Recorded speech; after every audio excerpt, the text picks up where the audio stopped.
देखिए भाई लोग, ठीक। आज का टॉपिक है अभी हम काफी दिनों से हम स्ट्रीम कर रहे हैं जो कि एक्स मुस्लिम्स पे थी मोस्टली, और उनका रिफ्यूटेशन, वो जो सवाल करते हैं उनके जवाबात या उनसे कैसे टैकल किया जाए, या फिर हमने देखा, हमने जैसे हीटेड डिबेट पर जो एक मुद्दा चला आ रहा था, काफी दिनों चल रहा है, आज भी है कि रसूल सल्लल्लाहु अलैहि वसल्लम की जो भविष्य पुराण या और ऐसी किताबों में भविष्यवाणी है, उसमें फिर वो एक थ्योरी थी जो डिस्कस हुई और आगे भी डिस्कस होगी। कल बहुत मजा आया था स्ट्रीम में, बहुत लेट नाइट स्ट्रीम हुई थी।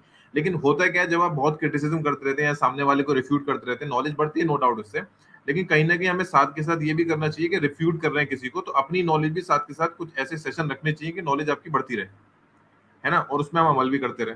तो वो जरूरी है। तो अगर हम सारे सेशन ही रेफ्यूटेशन के कर देंगे, वाई इस्लाम के चैनल पे भी, मेरे चैनल पे भी, तो ऐसा लगेगा सिर्फ हम क्या कर रहे हैं, कटाक्ष ही कर रहे हैं या क्रिटिसाइजर हो गए हैं। जब तक कोई बनाएगा नहीं माल, हमारा माल आएगा नहीं। मिसाल के तौर पर, जब तक कोई एक्स मुस्लिम कोई वीडियो नहीं बनाएगा, हम अपना वीडियो नहीं बनाएंगे। ऐसा नहीं है, अल्हम्दुलिल्लाह हम अपनी थोड़ी थोड़ी रिसर्चेस सामने लाते रहते हैं। कभी कभी हमारी खुद की भी होती है अल्हम्दुलिल्लाह, या कभी कभी ऐसा होता है कि कई स्कॉलर्स होते हैं जो हमें लगता है कि इनकी रिसर्च अच्छी है, तो उनकी रिसर्च हम सामने ले आते हैं। उम्मीद है मैं जल्दी जल्दी नहीं बोल रहा हूँ, क्योंकि ऑलरेडी मैं लेट हो गया हूँ, तो इसलिए मैं जल्दी बोलने की कोशिश कर रहा हूँ। अगर समझना है तो आप लोग बोल देना टाइप करके कि मैं हल्के बोल लूंगा। तो भाई इस्लाम भाई, यहाँ तक मेरी आवाज बढ़िया। क्लियर? बढ़िया आवाज है सलमान भाई, अच्छे बोल रहे हैं आप, बोले। ठीक। तो इंपॉर्टेंट बात क्या है, तो दो मुद्दे आप समझ लीजिए।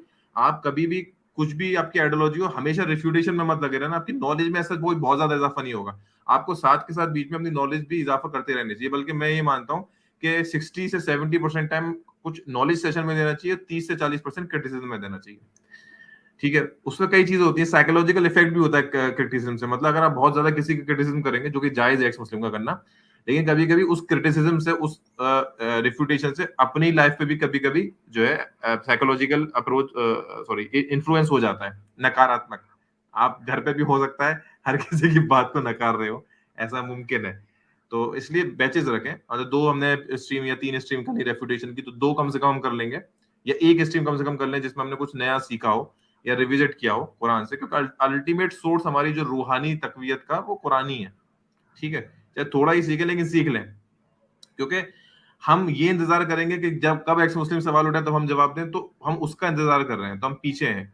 हम क्यों खुद पहले से ही और कुरान की जो खुलासे हैं वो खुद समझने की कोशिश करें, स्कॉलर से ताल्लुक रखें, खुद अपनी कोशिश करें। तो कुरान जब हम पे खुलता चला जाएगा, तो मुमकिन है कि कल को कोई एक्स मुस्लिम रेफुटेशन करेगा, तो हमें उस पर दोबारा से मेहनत करने की जरूरत ही नहीं, हमारे पास पहले से जवाब होगा कई बार। तो ये मेरा तमहीद बांधी थी इस पूरे की स्ट्रीम पे। आज का जो टॉपिक है वो इम्पोर्टेंट क्यों है, क्योंकि वो कई, अगर वो सही है, एक ओपिनियन है, तो वो कई आयतों का खुलासा करता है बेहतरीन तरीके से, और उसके इंसाइट्स खुलती हैं आपके सामने, उसके हकायक थोड़े और अच्छे शक्ल में सामने आते हैं। जैसे कि आप स्क्रीन पे देख रहे होंगे, मैं उसकी फुल स्क्रीन ही कर लेता हूँ मुबारक भाई। तो जी जैसे जी। कि आप स्क्रीन पे देख रहे होंगे, सूरज, चांद और यूसुफ अलैहिस्सलाम का ख्वाब। तो आप समझ गए होंगे कि जो यूसुफ अलैहिस्सलाम की स्टोरी से वाबस्ता है, तो उनको क्या ख्वाब आया था। कहानी हमने बहुत देखी है, कुछ सच कुछ झूठ ऐसा मिक्स है। कुरान क्या कहता है इसके बारे में, और सूरज चांद से क्या मतलब है? क्योंकि देखो, सूरज, चांद और सितारे, खासतौर से सितारे हमने यहाँ नहीं लिखे हैं।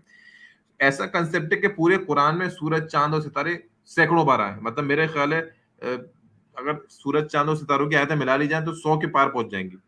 ठीक है, और उसमें मुश्किल मुश्किल हम्म। कंसेप्ट है। और कभी कभी तो ऐसे ही हुआ है कि सिर्फ सितारों की बात करके पूरी सूरत ही खत्म हो गई है, या सितारों की कस्में खाई जा रही हैं। तो क्या सही में एक्चुअल जो सितारे आसमानों में देखते हैं उनकी कस्में खाई जा रही हैं? मुमकिन है, हो सकता है उनकी खाई जा रही हो। क्या सिर्फ उसके अलावा कोई दूसरा मतलब नहीं है? ये देखा जाएगा। क्या रसूल जब इस कुरान पर उन पर नाजिल हो रहा था, तो इन कस्मों वाली आयत से रसूल क्या समझते थे? उसके पीछे कुरान में कोई हकायक हैं जो हम तक कुछ हदीसों के जरिए, कुछ इंटरप्रिटेशन के जरिए पहुंचे, वो आज देखने की कोशिश करेंगे, कुछ आयतों पे गौर करेंगे। हालांकि टॉपिक इतना बड़ा है कि इस पे बहुत डिटेल में बात हो सकती है, लेकिन हम क्या करेंगे, हम थोड़ा थोड़ा करके ही इस पे बात करेंगे। स्टार्ट करते हैं यूसुफ अलैहिस्सलाम का ख्वाब। आगे देखें तो उसूली बात क्या है कि जब हम इसको, इसमें काफी चीजें एक्सपोज करेंगे ना, तो हमें ये अंदाजा होगा कि हम बचपन से कुछ चीजें पढ़ते आ रहे हैं, लेकिन उसकी इनसाइट्स हमसे मिस कैसे हो गई। वो कुछ थोड़ी सी और कोशिश करते तो हमें वो दूसरे मतलब भी मालूम चल जाते जो ज्यादा गहरे मतलब थे। तो होता यही है, जब हम किसी किसी चीज पे गौर नहीं देते, गौर करके नहीं पढ़ते, और खासतौर से हम जो हमारे रिलीजियस बुक्स हैं उन पे गौर करके नहीं पढ़ते ना, तो हम उनकी इनसाइट से दूर हो जाते हैं। हम, हो सकता है किसी एक्स मुस्लिम का जवाब ढूंढने के लिए कुरान पढ़ रहे हो, तो हमारे दिमाग में क्या होगा, मुझे ये वाली आयत ढूंढनी है, ये वाली आयत ढूंढनी है, इस टॉपिक पे होनी चाहिए। तो कई कई बार कुछ उससे इंपॉर्टेंट आयत होंगी, वो हमसे मिस हो जाएंगी, क्योंकि क्योंकि हमारे दिमाग में कोई दूसरा टॉपिक चल रहा है। कुरान ऐसा नहीं है। कुरान को पढ़ते वक्त आपको कुरान से सीखना है।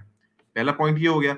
दूसरा पॉइंट क्या हो गया मुबारक भाई, कि हम ऐसा नहीं कर सकते कि हम कुरान पढ़ते वक्त ये मान लें कि अच्छा ये आगे कहानी में ये होने वाला है। होता है ना, हम मूवी देख रहे होते हैं या कोई सीरियल देख रहे होते हैं, तो उसमें होता है कि अच्छा अब मुझे लग रहा है हीरो मरने वाला है, अब सही। मुझे लग रहा है कि धोखा होगा। दिमाग इंट्यूशन देता है।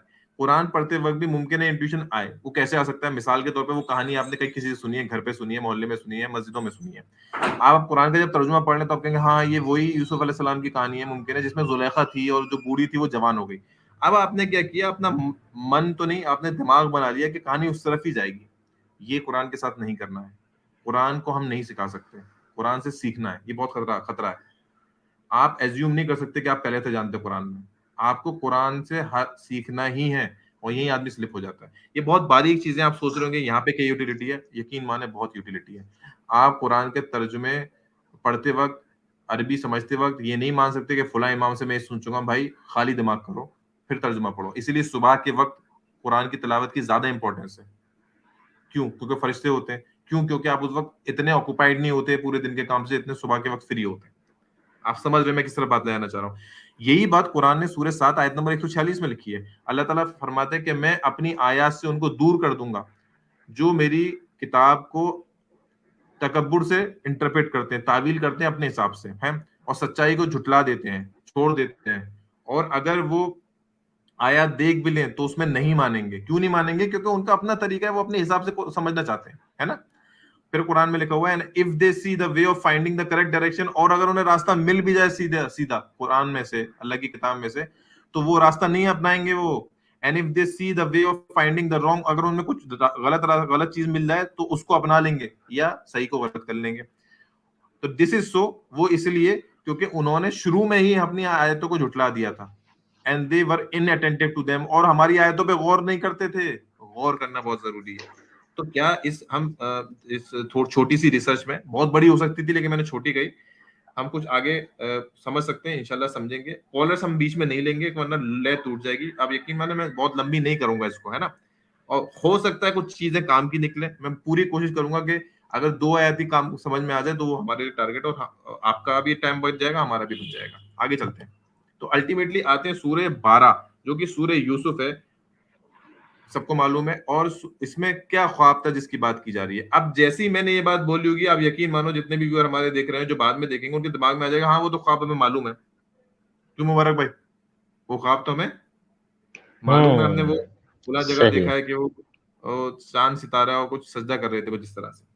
ठीक है, इसमें कुछ सच्चाई भी हो सकता है कुछ कुछ एग्जैक्ट सच्चाई भी ना भी हो।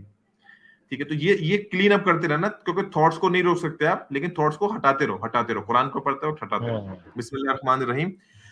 इज़ क़ाला यूसुफ ली अबीही या अबती इन्नी रअयतु अहद अशरन कौकबन वश्शम्स वल कमर रअयतहुम फी ली साजिदीन। सूरह 12 आयत नंबर 4। याद करो जब यूसुफ ने अपने वालिद से कहा, ए मेरे वालिद, यकीनन मैंने देखा है 11 सितारों को, सूरज को और चांद को, और वो मुझे सजदा कर रहे थे। क्या कर रहे थे? सजदा कर रहे थे।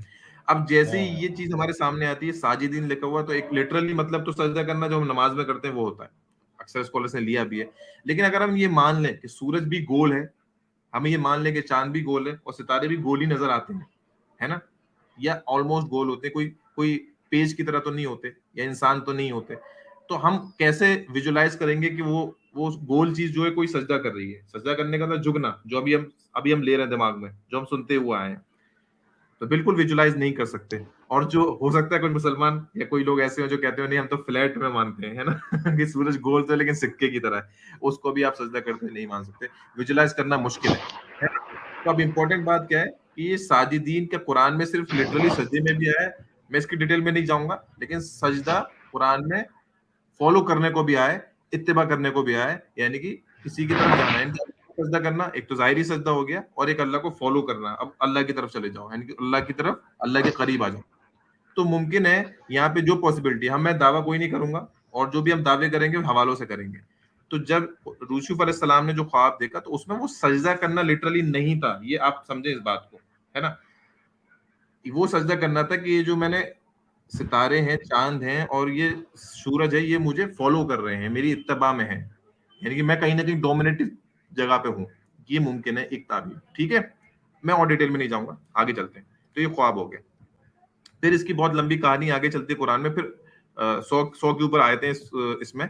फिर सूर्य 100 में, सूर्य आयत नंबर 100 में, सूर्य 12 में जाके इसकी तावील खुलती है। वो तावील क्या है, ठीक है।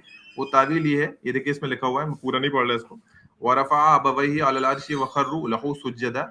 इसमें लिखा कि फिर उन्होंने अपने वालिद को या वालिदैन को रेज किया, रफा यानी कि एक बुलंद मर्तबे पे पहुंचाया, और फिर वो सजदे में गिर गए। फिर वो सजदे में गिर गए यूसुफ के लिए, यूसुफ की तरफ।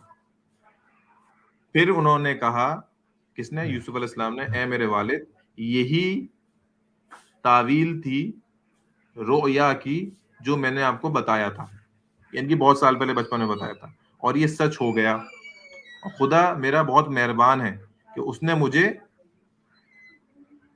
प्रिजन से छुड़वाया, प्रिजन मतलब जेल से छुड़वाया, और मुझे सहरा से, जो डेजर्ट होता है, रेगिस्तान होता है, वहां से निकाला, जबकि शैतान ने मुझ में और मेरे भाइयों के बीच में क्या पड़वा दिया था, दुश्मनी पड़वा दी थी।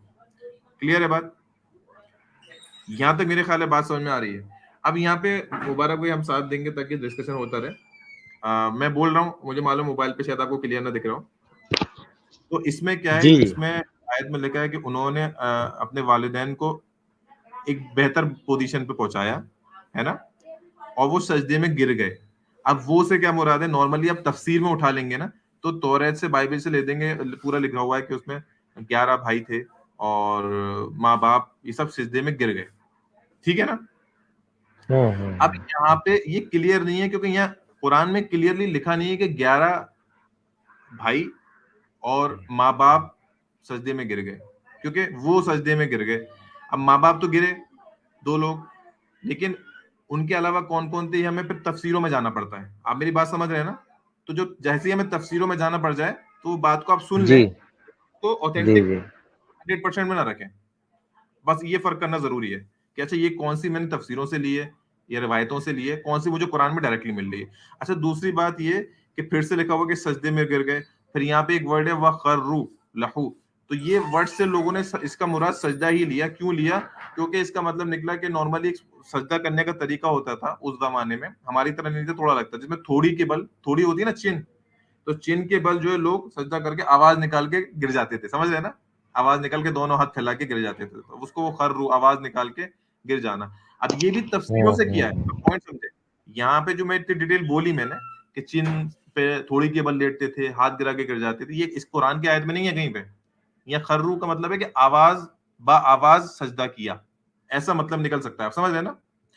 लेकिन बाकी डिटेल हमें कहाँ से आती है, इसलिए मैंने बोला हमें स्लिप नहीं होना है, हमें फर्क जी करना है जी कि कौन सी कुरान से है, कौन सी तफसीर से है, ठीक है। वो डिटेल जो सारी मैं एक्स्ट्रा बता रहा हूँ, वो आ रही है 11 भाई इस तरह से या सजदा कर रहे हैं, डिटेल में सजदा, लिटरली सजदा कर रहे हैं, कुरान में उतना नहीं है, वो आती तौरात बाइबल से। अब ये भी मुमकिन है कि आवाज के साथ किया, मुमकिन है यहाँ पे एक मतलब, क्योंकि पहला ख्वाब देखा था कि मेरी इत्तबा कर रहे हैं, तो अब उनको जब वाज़ेह हो गया कि यूसुफ अलैहिस्सलामी वक्त के नबी हैं, यूसुफ अलैहिस्सलामी वक्त के नबी हैं, तो बस जो वक्त का नबी होता है उसकी इत्तबा करनी होती है, तो वो इत्तबा में आवाज कबूल कर लिया कि हम आपकी इत्तबा करते हैं, या फिर हम आपको नबी तस्लीम करते हैं, आज वक्त के नबी आप डोमिनेंट हैं। मुमकिन है ये मतलब भी हो, लेकिन मैं अपना आलिम नहीं बनना, मैं स्कॉलर नहीं बन रहा, मैं आपसे कह रहा हूँ कि जो मतलब इसके अंदर में डाले गए हैं वो सारे के सारे इन्फ्लुएंस्ड हैं 99% तफसीर से। इसमें इंटरप्रिटेशन करने में भी देखा गया है कि इंटरप्रिटेशन बाद में हुआ है, पहले तफसीरें देखी गई हैं, और मैं ये हवा में बात नहीं कर रहा, आप ये जरूर देखिएगा, ठीक है। तो मैं डिटेल में नहीं जा रहा, इसका जो मेन चीज है ना वो आगे खुलेगी, इसमें डिटेल में नहीं जाना भाई इस्लाम भाई, है ना। मैं डिटेल में नहीं जा रहा, बस ये है कि जरूरी नहीं है कि जाहिरी सजदा किया है। वो कहते हैं ना लोग, एक एक बात है कि उनकी शरीयत में सजदा हलाल था, ये भी अजम्पशन है, क्योंकि आपको मालूम है कि सजदा का कि एक ही मतलब होता है कुरान में, वो दूसरे मतलब नहीं है, तो कहते हैं कि हाँ दूसरा मतलब भी है, तो फिर यहाँ पे क्यों लिखा, तो आप यकीन माने इसके अलावा कोई जवाब नहीं है कि तौरात और बाइबल में कहानियों में लिटरली लिखा हुआ है सजदा करने का। ठीक है भाई इस्लाम भाई, मेरा ख्याल है यहाँ तक बात क्लियर है। जी भाई इस्लाम जी। भाई क्लियर ठीक है, ठीक क्लियर क्लियर। है। कहता है हाँ बोलते रहे, फिर वो कहते हैं ना वो एनर्जी रहती हाँ, है। वो बैकग्राउंड में नॉइज थी तो मैं म्यूट करके बैठ गया था। कोई बात नहीं, कोई बात नहीं, बीच बीच में खोलते रहे। तो ये मैंने बता ठीक। दिया। तो हमें अब देखो इंपॉर्टेंट बात क्या है, इंपॉर्टेंट बात कुछ और है। अजीम भाई, इंडियन भाई हमारे बैठे हैं, इस्लामिक गाइडेंस भाई बैठे हैं, बहुत सही है, चले जोड़े रहे। इंपॉर्टेंट बात ये है कि हमें सूरज और चांद का कंसेप्ट समझना है इस ख्वाब से। तो तावील जो हुई है वो क्या हुई कि माँ बाप ने सजदा किया, तो सीधी बात है कि सूरज और चांद जो है वो सिंबल सिंबल थे, मेटाफोर थे, वो एक्चुअल सूरज चांद नहीं थे। और फिर हमने समझ भी लिया कि अगर वो गोल होते तो सजदा कैसे करते। यानी कि सूरज भी किसी को कहा जा रहा था ख्वाब में, चांद भी कहा जा रहा था, और सितारे भी कहा जा रहा था। ये तो पॉइंट निकला। अब तफसीरों की माने तो मुमकिन है सितारे उनके भाई थे जो उनके फॉलोवर थे, साथ वाले लोग थे, ग्रुप के लोग थे। और चांद और सूरज कौन था ये अभी क्लियर नहीं है। मुमकिन है उनके वालिद हों याकूब अलैहिस्सलाम, मुमकिन है, तफसीरों से, कुरान से हमें नहीं मिल रहा। कुरान पे हम नहीं थोप सकते। मुमकिन है याकूब अलैहिस्सलाम हो। फिर चांद कौन था? मुमकिन है उनकी माँ हो। अब कोई बचा नहीं ना, माँ बाप और भाई बचे। आप समझ रहे हैं? तो ऐसे ही डिस्ट्रीब्यूट करना पड़ेगा। लेकिन यहाँ पे एक करेक्टर को हम भूल रहे हैं भाई इस्लाम भाई, एक करेक्टर जिसको भूल रहे हैं वो कौन है? वो है जो बादशाह था मिस्र का। ठीक है, अच्छा। मिस्र का, हाँ मिस्र का बादशाह था। जैसे इस आयत से पहले पढ़ेंगे, आयत नंबर 99, 98, 96, तो मिस्र के बादशाह से भी बात हो रही है। ठीक है, और जब सब लोग एक जगह जमा है, जो अगर उनको तस्लीम कर रहे हैं तो वह बादशाह तो यकीनन होगा, क्योंकि वजीर मिस्र बने हुए थे यूसुफ अलैहिस्सलाम, यानी कि उसके बराबरी पे जस्ट नीचे वाली पोस्ट पे थे। तो बादशाह को मिस नहीं हाँ कर सकते हम, हाँ, है ना? सही। तो एजम्पशन, इसलिए एज्यूम करते वक्त भी लॉजिक लगा लेनी चाहिए कि चलो कोई आपके पास रास्ता नहीं है तो आप एज्यूम कर लो, लेकिन देखो कि कोई चीज मिस तो नहीं कर रहे। तो हमने यहाँ बादशाह को मिस किया, जो कि तौरात में, इंजील में मिसिंग है। वो बादशाह को एज्यूम नहीं किया कि बादशाह ने भी किया सजदा। आप समझ रहे हैं ना? अब आगे चलते हैं। तो इससे क्या एनालॉजी निकली, स्क्रीन पे आप देख रहे होगे, स्क्रीन पे देखें, मुझे लग रहा है क्लियर आ रहा होगा स्क्रीन पे। तो analogy of sun moon and stars क्या निकला पर? तो सन या तो याकूब अलैहिस्सलाम हो सकते हैं, या मिस्र का बादशाह हो सकता है, क्योंकि वो भी एक खुदा में मानने वाला था। आप समझ रहे हैं ना? कुछ भी हो सही। सकता है। मून, सन और मून, उन दोनों में से कोई भी एक होगा, या तो याकूब अलैहिस्सलाम या किंग ऑफ मिस्र। अब इसमें से कौन था ये अभी हम क्लियरली नहीं कह सकते, क्योंकि मतलब बहुत मोटी दलील नहीं है और तफसीरों से हम नहीं लेना चाह रहे। तब ठीक है, स्टार्स कौन थे? आप बोलोगे स्टार्स में जो है, जो फॉलो कर रहे हैं, स्टार्स हमेशा कॉन्स्टलेशन में होते हैं, ग्रुप्स में होते हैं। तो जो उनके जो भाई थे, मुमकिन है उनकी माँ थी, ठीक है, ये सब स्टार्स, इनको स्टार्स बोला गया हो, या सिर्फ उनके भाइयों को स्टार्स बोला गया हो। तो ऐसे हमने डिवाइड कर लिया। ठीक है, इससे ये पता चल गया कि मुमकिन है कुरान हमें एक तरीका बता रहा है कि जब सूरज और चांद की बात आएगी तो जाहिरी मतलब तो होगा कि जैसे सूरज चांद हमें दिखाई देते हैं, लेकिन अगर वहां एक पहलू निकल रहा है कि उनको किसी बड़े रसूल की बात हो रही है, नबी की बात हो रही है, उनके फॉलोवर की बात हो रही है, तो उस पर भी हमें गौर कर लेना, क्योंकि कुरान ही हमें तावील बता रहा है सूर्य यूसुफ में। और ये तावील भी कौन बता रहा है? ये सूर्य यूसुफ अलैहिस्सलाम बता रहे हैं, या उनके वालिद साहब बता रहे हैं। तो ये इंपॉर्टेंट बात आपको ध्यान रखनी है कि ये जो इंटरप्रिटेशन हमने खुद ने नहीं लिया, ये जो इंटरप्रिटेशन हमने खुद ने नहीं लिया, बल्कि हमें सूर्य यूसुफ में मिला है ना?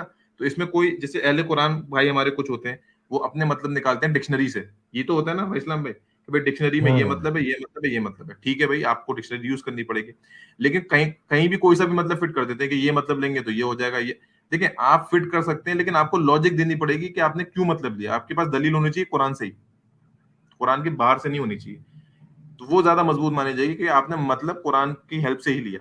तो ये यहाँ पे ख्वाब जो था, उसकी तावील जो हम सूरज और चांद और सितारे ले रहे हैं, कि वो लोगों, बड़े लोग या लोगों के फॉलोअर्स या रसूल या नबी की तरफ इशारा हो सकता है, वो जो है हम कुरान से ही ले रहे हैं। तो यहाँ तक बात क्लियर है। अब इस नॉलेज की हेल्प से हम क्या करेंगे? इस नॉलेज की हेल्प से हम दूसरी आयतें देखेंगे। तौसीफ भाई कह रहे हैं क्लियर है, बिल्कुल सही है। इंडियन भाई कह रहे हैं ठीक है भाई। अजीम भाई भी है, इस्लामिक गाइडेंस इंडियन है, ठीक है।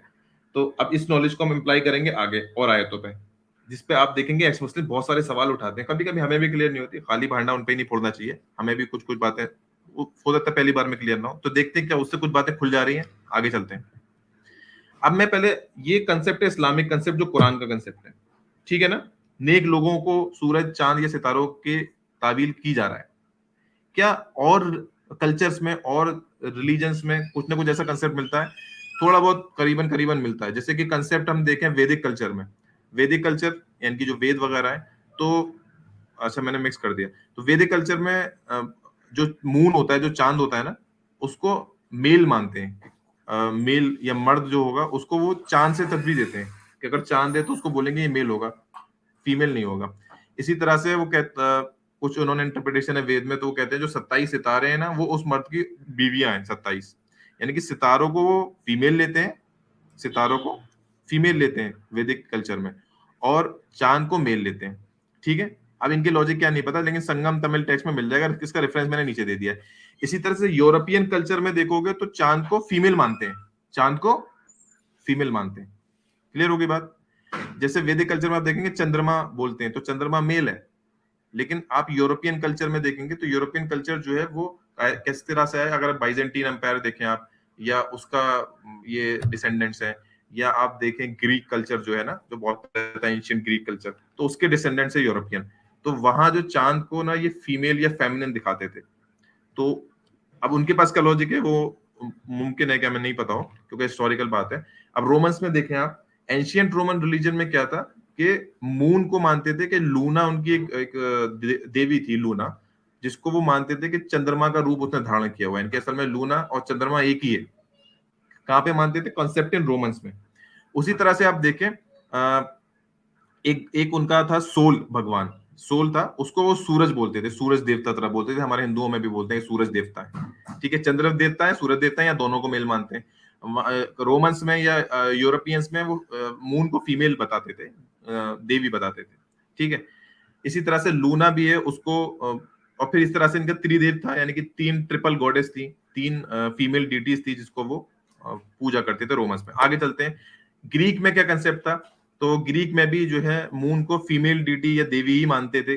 उनका अलग अलग नाम है, मीने बोलते थे कोई उनको, और वो कहते थे कि ये जो है, जो सूरज देवता है हेलियोस, उनकी बेटी है। सूरज देवता की क्या है? बेटी है।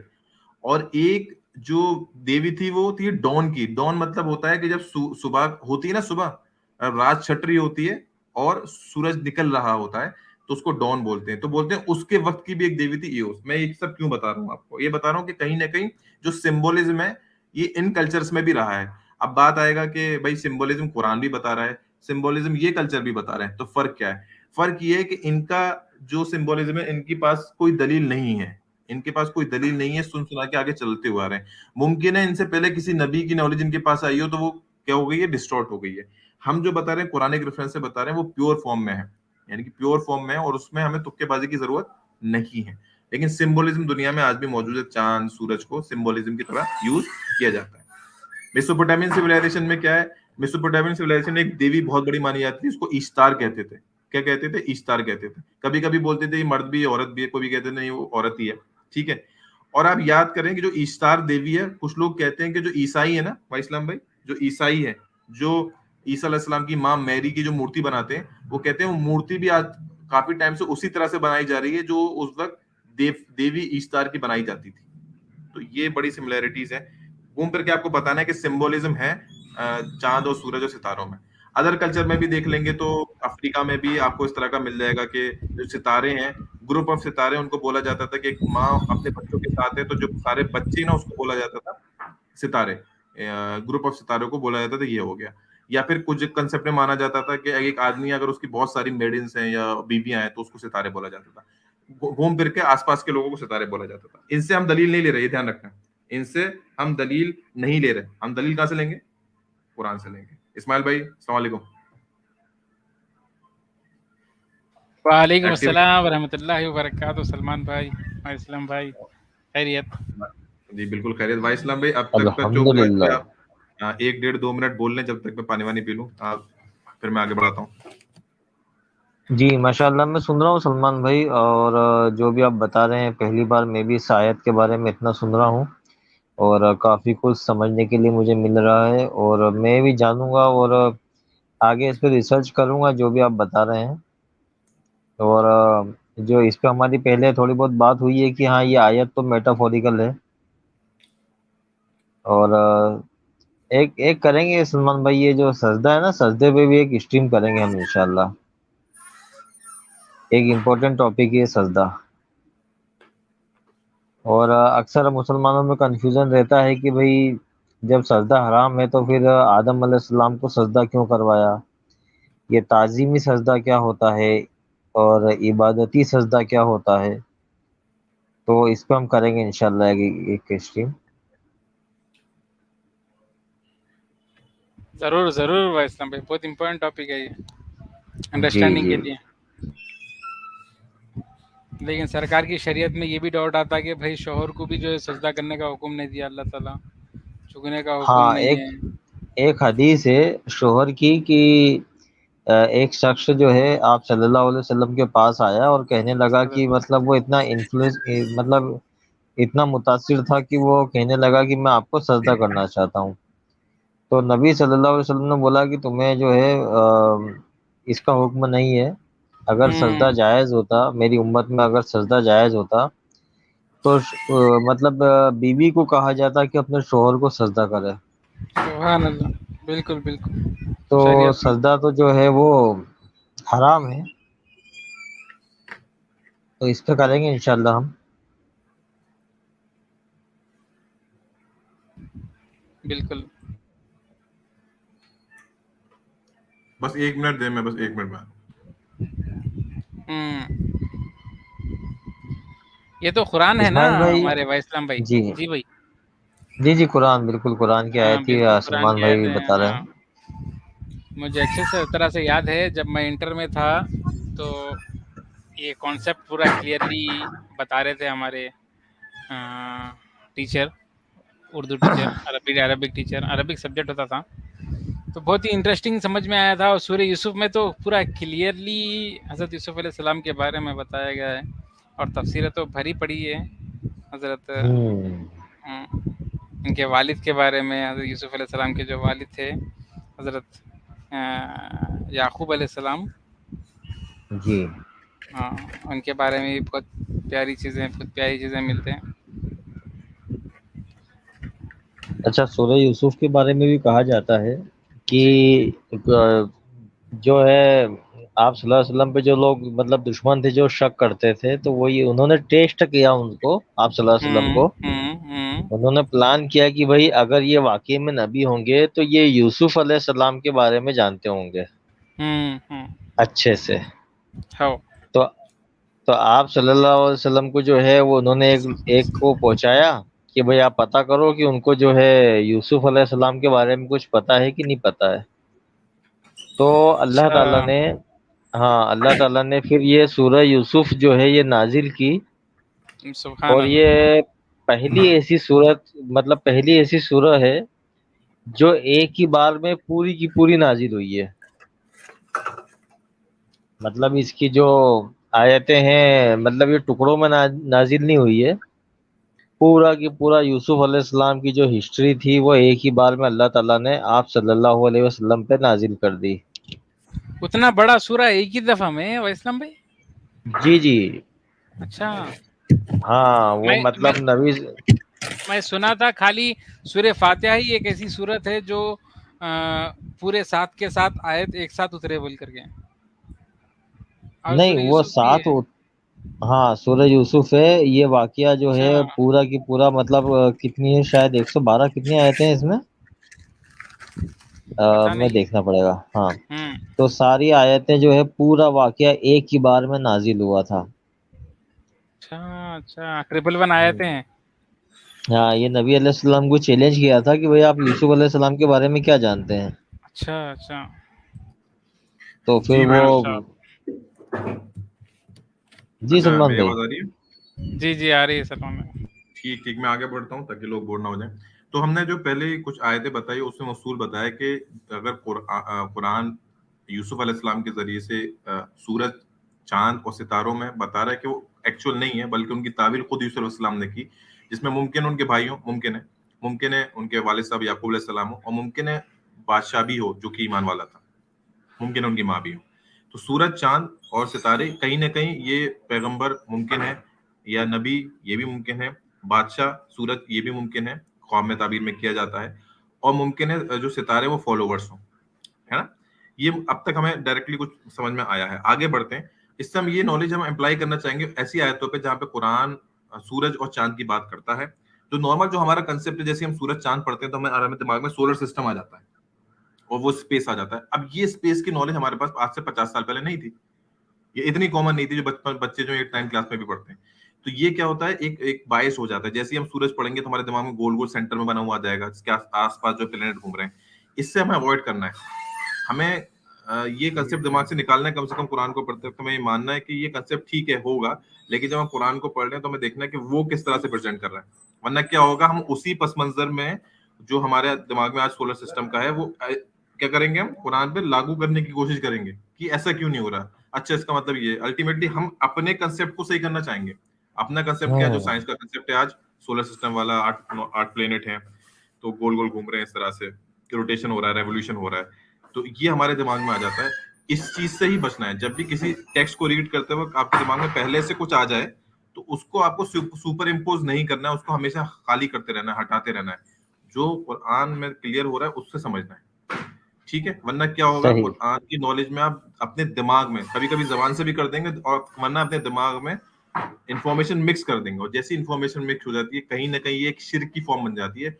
जब आपने असली वही जो है कुरान, असली वही आपके हाथ में है ना, जो रसूल पे नाज़िल हुई, ये वही आपके हाथ में आ गई है।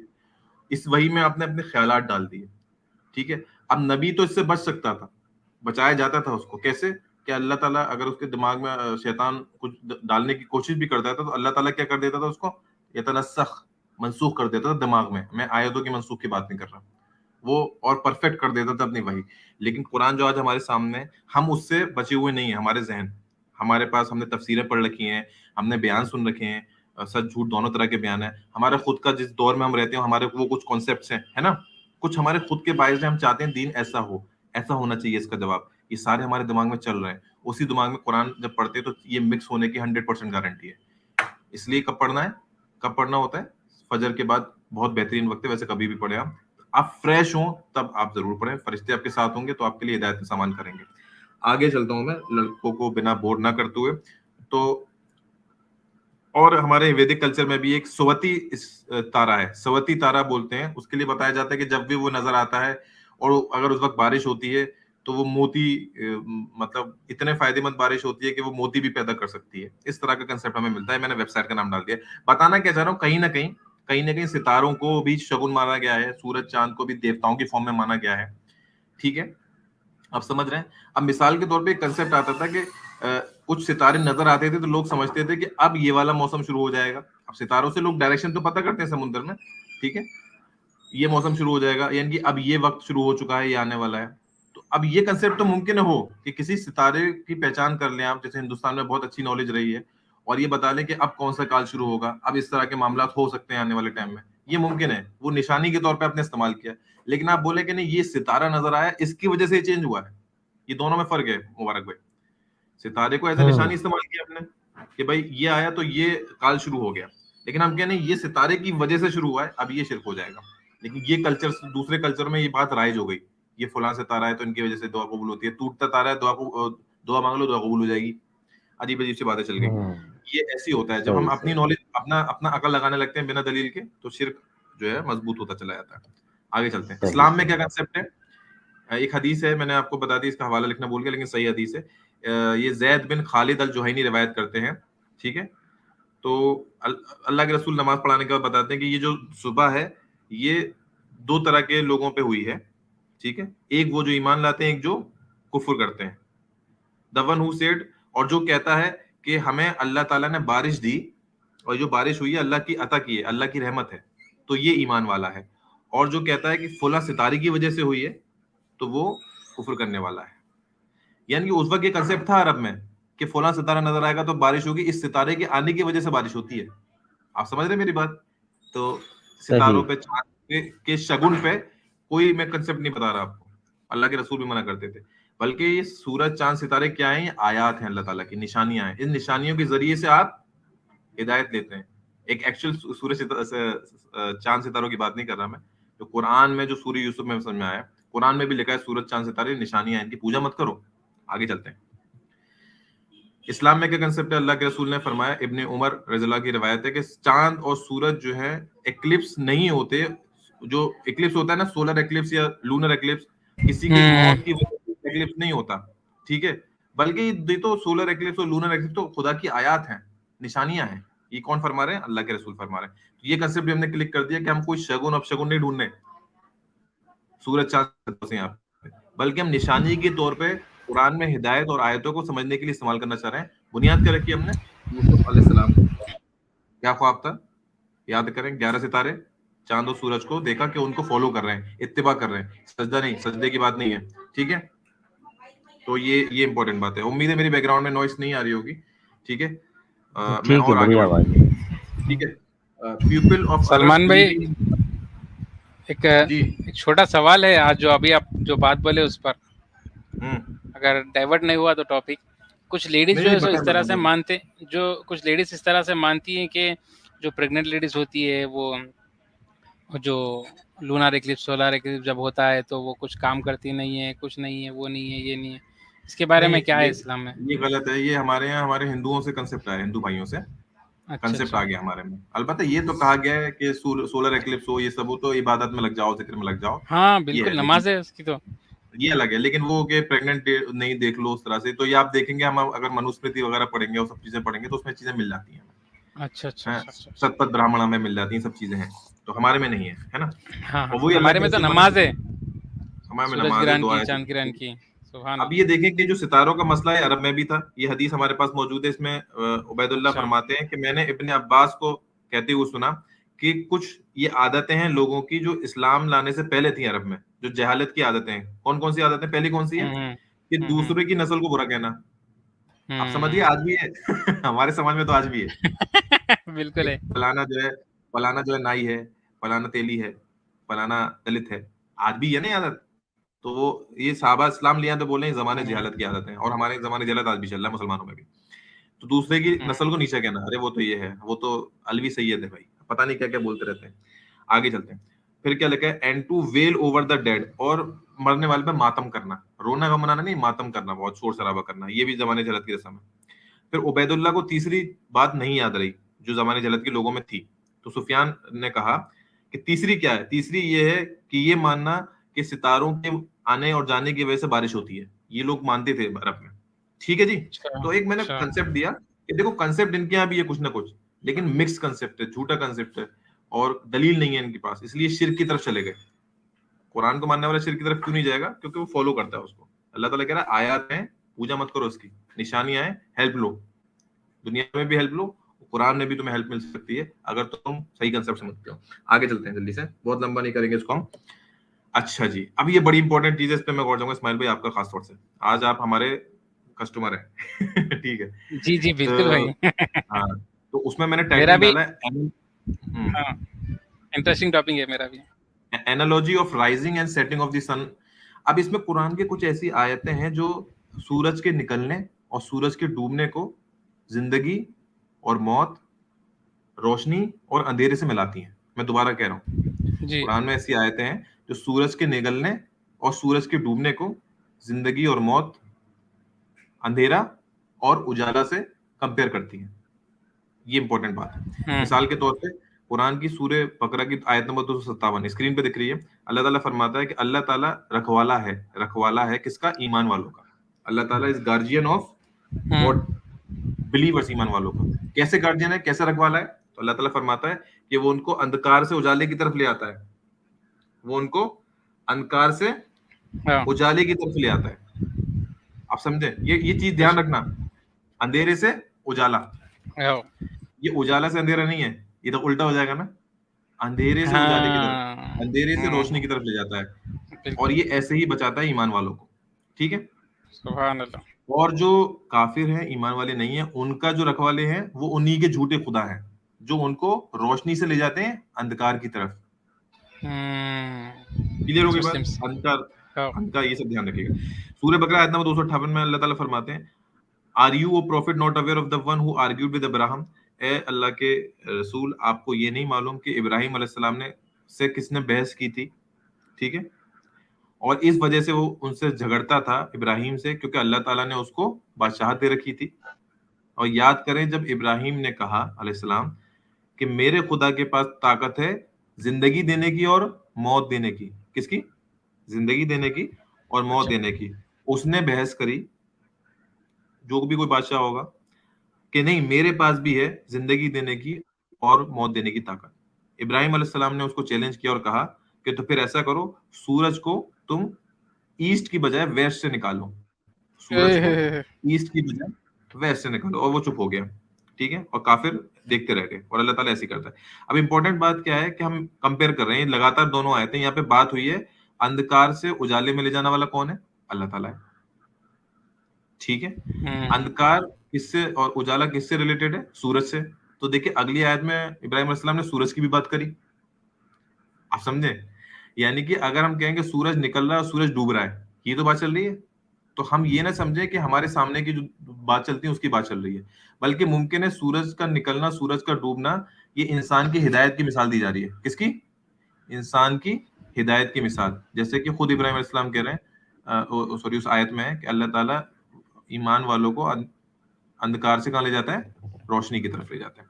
तो इसी तरह से सूरज का डूबना और निकलना है, जो हमें दुनिया में दिखाया जाता है वो एक अलग चीज है, कुरान में जो समझ में आ रहा है वो क्या है? अंधेरे से रोशनी की तरफ लाना, अंधेरे से रोशनी की तरफ लाना। आगे चलते हैं, एक और आयत है सूरह 14 की आयत नंबर 33। कंसेप्ट को हमें क्या याद रखना है इसमें? भी कंसेप्ट है अंधेरे से रोशनी की तरफ आना है, जी हो। ठीक है।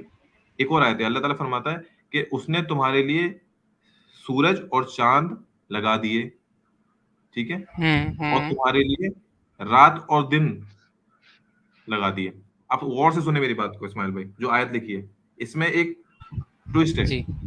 जो आपको सुनने में नहीं आया होगा। अभी दोबारा सुनिएगा, अल्लाह ताला ने तुम्हारे लिए सूरज और चांद लगाए जो कि रेगुलर मूव कर रहे हैं, और तुम्हारे लिए तुम्हारे लिए रात और दिन लगा दिए। जो भी हमारे व्यूअर हैं, अगर आप इतने अटेंटिव हैं तो बताएं। देखिए शुरू कहां से हुआ? सूरज से और चांद से, हाँ। और आगे क्या रहा है? रात और दिन। सूरज चांद हाँ, अपोजिट। और दिन।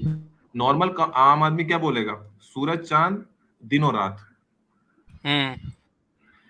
अब मुमकिन है, आप एक जाहिरी मतलब है वो हम समझ गए, लेकिन अब देखें ये जितने भी कुरान का तर्जुमा किया है ना, सबने इसको डे एंड नाइट ही लिख दिया है। सबने इसको क्या लिखा है? दिन और रात ही लिखा है। उनको क्या लगा रहे कुरान ने ऐसे लिख दिया होगा? कुरान ने रात पहले ऐसी लिख दी होगी, चलता एक ही बात है, रात पहले लाओ दिन पहले लाओ। नहीं, कुरान यूं ही कुछ नहीं लिखता। अगर कुरान ने रात और दिन लिखा है तो वो दिन और रात नहीं है। ये बात समझे, कुरान का हक अदा करना है हमें, हम अल्फाजों को बदल नहीं सकते। कुरान ने लिखा है रात और दिन, तो दिन और रात नहीं है फिर वो। ये इंपॉर्टेंट बात है। अब मैं क्यों उस पर जोर दे रहा हूँ भाई लोग? मैं इसलिए जोर दे रहा हूँ कि अभी हमने पिछली आयतें पढ़ी कि अल्लाह ताला ईमान वालों का गार्जियन है, वो उनको अंधकार से कहाँ ले जाता है? रोशनी की तरफ। अंधेरे से कहाँ ले जाता है? उजाले की तरफ। तो पहले क्या आएगा? अंधेरा क्या उजाला? अंधेरा। सही। फिर आएगा उजाला। सुभान अल्लाह, बिल्कुल सही है। तो इस आयत के हिसाब से यहाँ पे रात पहले सही लिखा हुआ है, कुरान के हिसाब से रात और दिन पहले से ही लिखा हुआ है। इसका मतलब है ये रात और दिन जो है नॉर्मल रात और दिन की बात नहीं हो रही है, और ये सूरज और चांद ये नॉर्मल सूरज चांद की बात नहीं हो रही है, बल्कि मुमकिन है ये रसूलों की बात हो रही है। अगर रसूल जब हिदायत लेके आते हैं तो अंधकार से उजाले की तरफ अल्लाह ताला उनको भेज देता है लोगों को, अगर उनकी बात मानते हैं। पॉइंट समझे ना? तो ट्रेंड अगर स्विच है तो हमने गौर किया, ट्रेंड स्विच है, इसका मतलब है कि जाहिरी सूरज चांद की बात मुमकिन है नहीं हो रही है यहाँ पे शम्स कमर चांद की बात हो रही है, मुमकिन है रसूलों की बात हो रही है, उनके फॉलोअर्स की बात हो रही है। आप मेरी बात समझ रहे हैं मैं कहाँ ले जा रहा हूँ, और दलीलें हैं इसकी, इसलिए हम आयतों को कनेक्ट कर रहे हैं, अपनी हवाई बातें नहीं कर रहे। और ये हमने ट्विस्ट दिखा, इतना बारीक ट्विस्ट है। एक ट्रांसलेशन आपको मुश्किल से मिलेगा जो रात दिन लिखा हो वो दिन रात लिख देते हैं, क्योंकि उनके लिए कोई बड़ी बात नहीं है। कुरान ऐसी है, नाउजुबिल्लाह, कुरान ऐसे नहीं है भाई, एक वर्ड भी एक्स्ट्रा नहीं है कुरान में, ठीक है। अंधकार से उजाला मतलब ये हिदायत की बात है। वालेकुम अस्सलाम। वालेकुम अस्सलाम रहमतुल्लाहि व बरकातुहू। सलमान भाई मतलब कितना ही मतलब अच्छा पॉइंट आप बताया है। मतलब इधर ये इंग्लिश का जितना भी ट्रांसलेशन है, ज्यादातर मैं देखता हूँ ट्रांसलेशन में ऐसी कुछ हेर फेर किया हुआ है। जी जी, ये मैं पहली बार देख रहा हूँ, ये कोई ट्रांसलेशन में मतलब ऐसा कुछ किया हो। बहुत जबरदस्त सलमान भाई। नहीं अभी मजा आएगा आपको इंशाल्लाह। अभी 10-15 मिनट और रुकिए, जो भी हमारे लोग हैं, मैं तो कह रहा हूँ 3-4 लोग ही गौर से सुने, बट गौर से सुने, मतलब गौर से सुनने वाले होने चाहिए। आगे चलते हैं, है ना? अब देखें कम लोग हो लेकिन साथ देने वाले हो। अभी तक हम शॉर्ट में करते हैं, हमने यूसुफ अलैहिस्सलाम का ख्वाब देखा, वहां से हमने दलील क्या निकाली कि मुमकिन है कि सूरज चांद और सितारों की बात हो रही है, तो किसी महत्वपूर्ण शख्सियतों की बात हो रही है, रसूलों की बात हो रही है, उनके फॉलोअर्स की बात हो रही है। फिर हमने देखा कि जब कुरान कहता है कि अल्लाह कहता है कि मैं अंधेरे से उजालों की तरफ निकालता हूँ मोमिनों को, और फिर वो अंधेरे से उजाला, रात और दिन जो है वो ट्विस्ट हो गया आ रहा है, दिन और रात नहीं आ रहा। तो उससे इशारा मिल रहा है कि असल में अल्लाह ताला हिदायत की बात कर रहा है, वरना दिन और रात लिख देता, सूरज चांद दिन और रात, तो उसके दोनों मतलब मुमकिन है। तो सूरज और चांद भी मुमकिन है कि रसूल या इंपॉर्टेंट लोगों की बात हो रही हो, ठीक है। तो ये हम हवा में नहीं मान रहे, हम आपको दलीलें भी दे रहे हैं आयतों से। आगे चलते हैं, एक और आयत है सूरत 13 आयत नंबर 16। अल्लाह ताला फरमाते हैं इसमें, ए रसूल उनसे पूछिए कि जमीन आसमान का रब कौन है, वो कहेंगे अल्लाह है। तो फिर पूछिए कि तो फिर अल्लाह के अलावा तुमने क्यों दूसरे खुदा बनाए हुए हैं, कहिए फिर आप कहिए क्या अंधा और देखने वाला बराबर हो सकते हैं। मेरी बात दोबारा सुनिए, इस आयत को दोबारा से सुनिए, क्या अंधा और देखने वाला बराबर हो सकते हैं। फिर अल्लाह ताला दूसरा सवाल करता है, क्या अंधेरा और रोशनी बराबर हो सकते हैं। ठीक है, ठीक, सुभान अल्लाह। इंपॉर्टेंट। हाँ, तो बार बार जब अंधेरा रोशनी आ रही है ना, तो ये लाइट जैसे बल्ब का, ऐसा नहीं है कि बल्ब ऑन कर दिया बल्ब ऑफ कर दिया, ये दिलों की रोशनी है, दिलों की हिदायत है। और अंधकार जो है ईमान से दूरी है। इसलिए अल्लाह ताला ने दो मिसालें बराबर रख दी।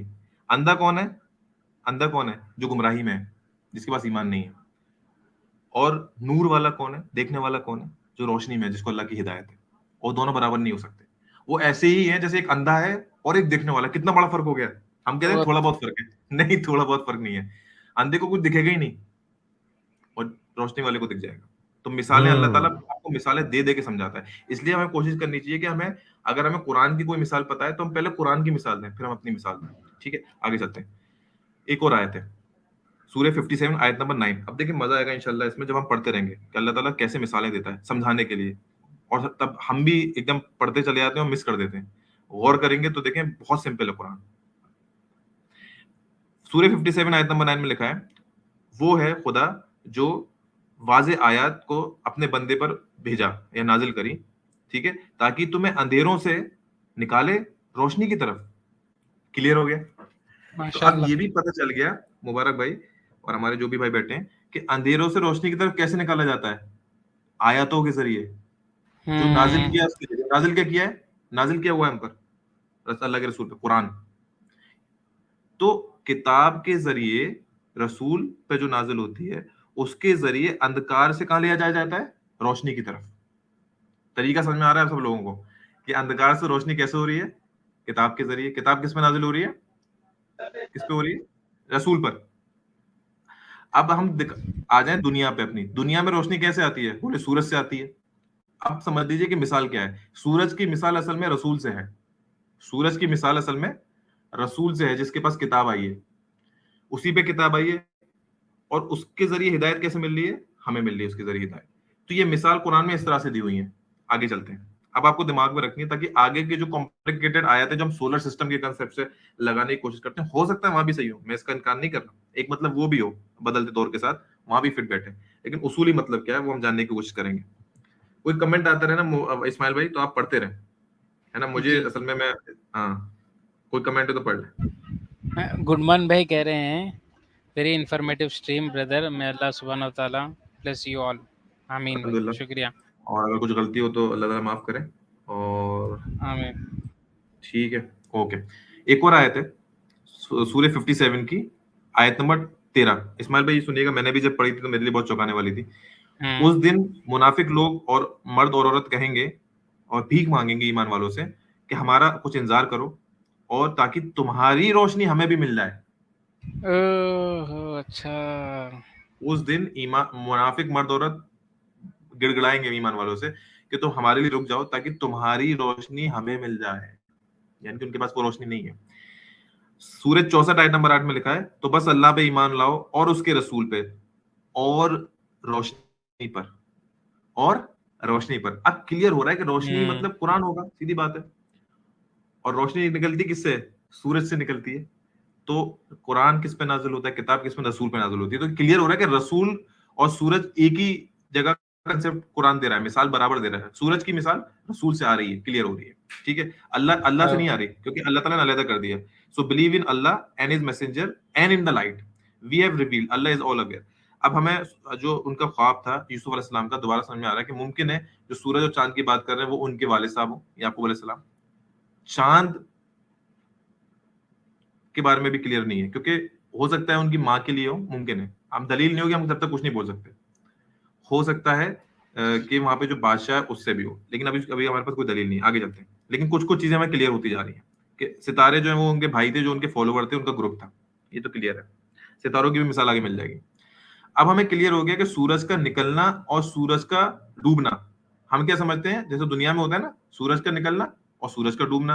असल में जब कुरान इसकी बात करता है तो आपके दिल की अंधेरों और दिल की रोशनी के बारे में बात करता है, आपकी हिदायत। हाँ, सूरज निकल रहा है या सूरज निकला, तो इसका क्या मतलब है, आपकी हिदायत के रास्ते खुल गए, सूरज गुरूब हो गया तो रास्ते बंद हो रहे हैं। ये चीज दिखनी है। तो अल्टीमेटली दुनिया में पैदा करने का मकसद ही समझ आ रहा होगा, अल्लाह ताला जब हमें दुनिया में पैदा कर रहा है तो पहले वो चाह रहा है कि हम, sorry for the background noise, तो अल्लाह जब हमें दुनिया पे पैदा कर रहा है तो वो ये चाह रहा है कि हम पहले दुनिया पे गौर करें, है ना, जो नेचुरल फिनोमेना है उसको गौर करें। जब उसको समझ जाएंगे, उसका कंसेप्ट समझ जाएंगे, तो उसका कंसेप्ट हम कुरान में समझ जाएंगे, आप समझ गए ना, और फिर खुदा से ताल्लुक करने वाले हो जाएंगे। ये अल्टीमेटली दुनिया में आने का मकसद है। आगे चलते हैं। तो फिर रोशनी क्या है, ये मैंने पहले ही बता दिया, लेकिन मैंने स्लाइड बाद में डाली थी, ठीक है।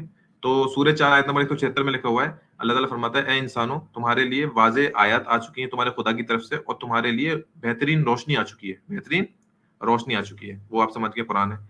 फिर आयत नंबर 15 में सूरह माइदा में लिखा हुआ है, ए अहले किताब, तुम, हमारा जो रसूल है तुम्हारे पास आ चुके हैं, और तुम्हें काफी कुछ तुम पे तुम्हारे लिए वाजे कर चुके हैं जो तुम छिपाते थे और उसमें आपस में छोड़ दिया करते थे, ठीक है। और there certainly has come to you from Allah, और अल्लाह की तरफ से तुम्हारे पास हक आ चुका, रोशनी आ चुकी और किताब आ चुकी, रोशनी और किताब आ चुकी, ठीक है। आगे चलते हैं। तो सूरह 5 आयत नंबर 44, इसमें अल्लाह ताला फरमा रहा है, यकीनन हमने तौरा को नाजिल किया जिसमें हिदायत है और नूर है।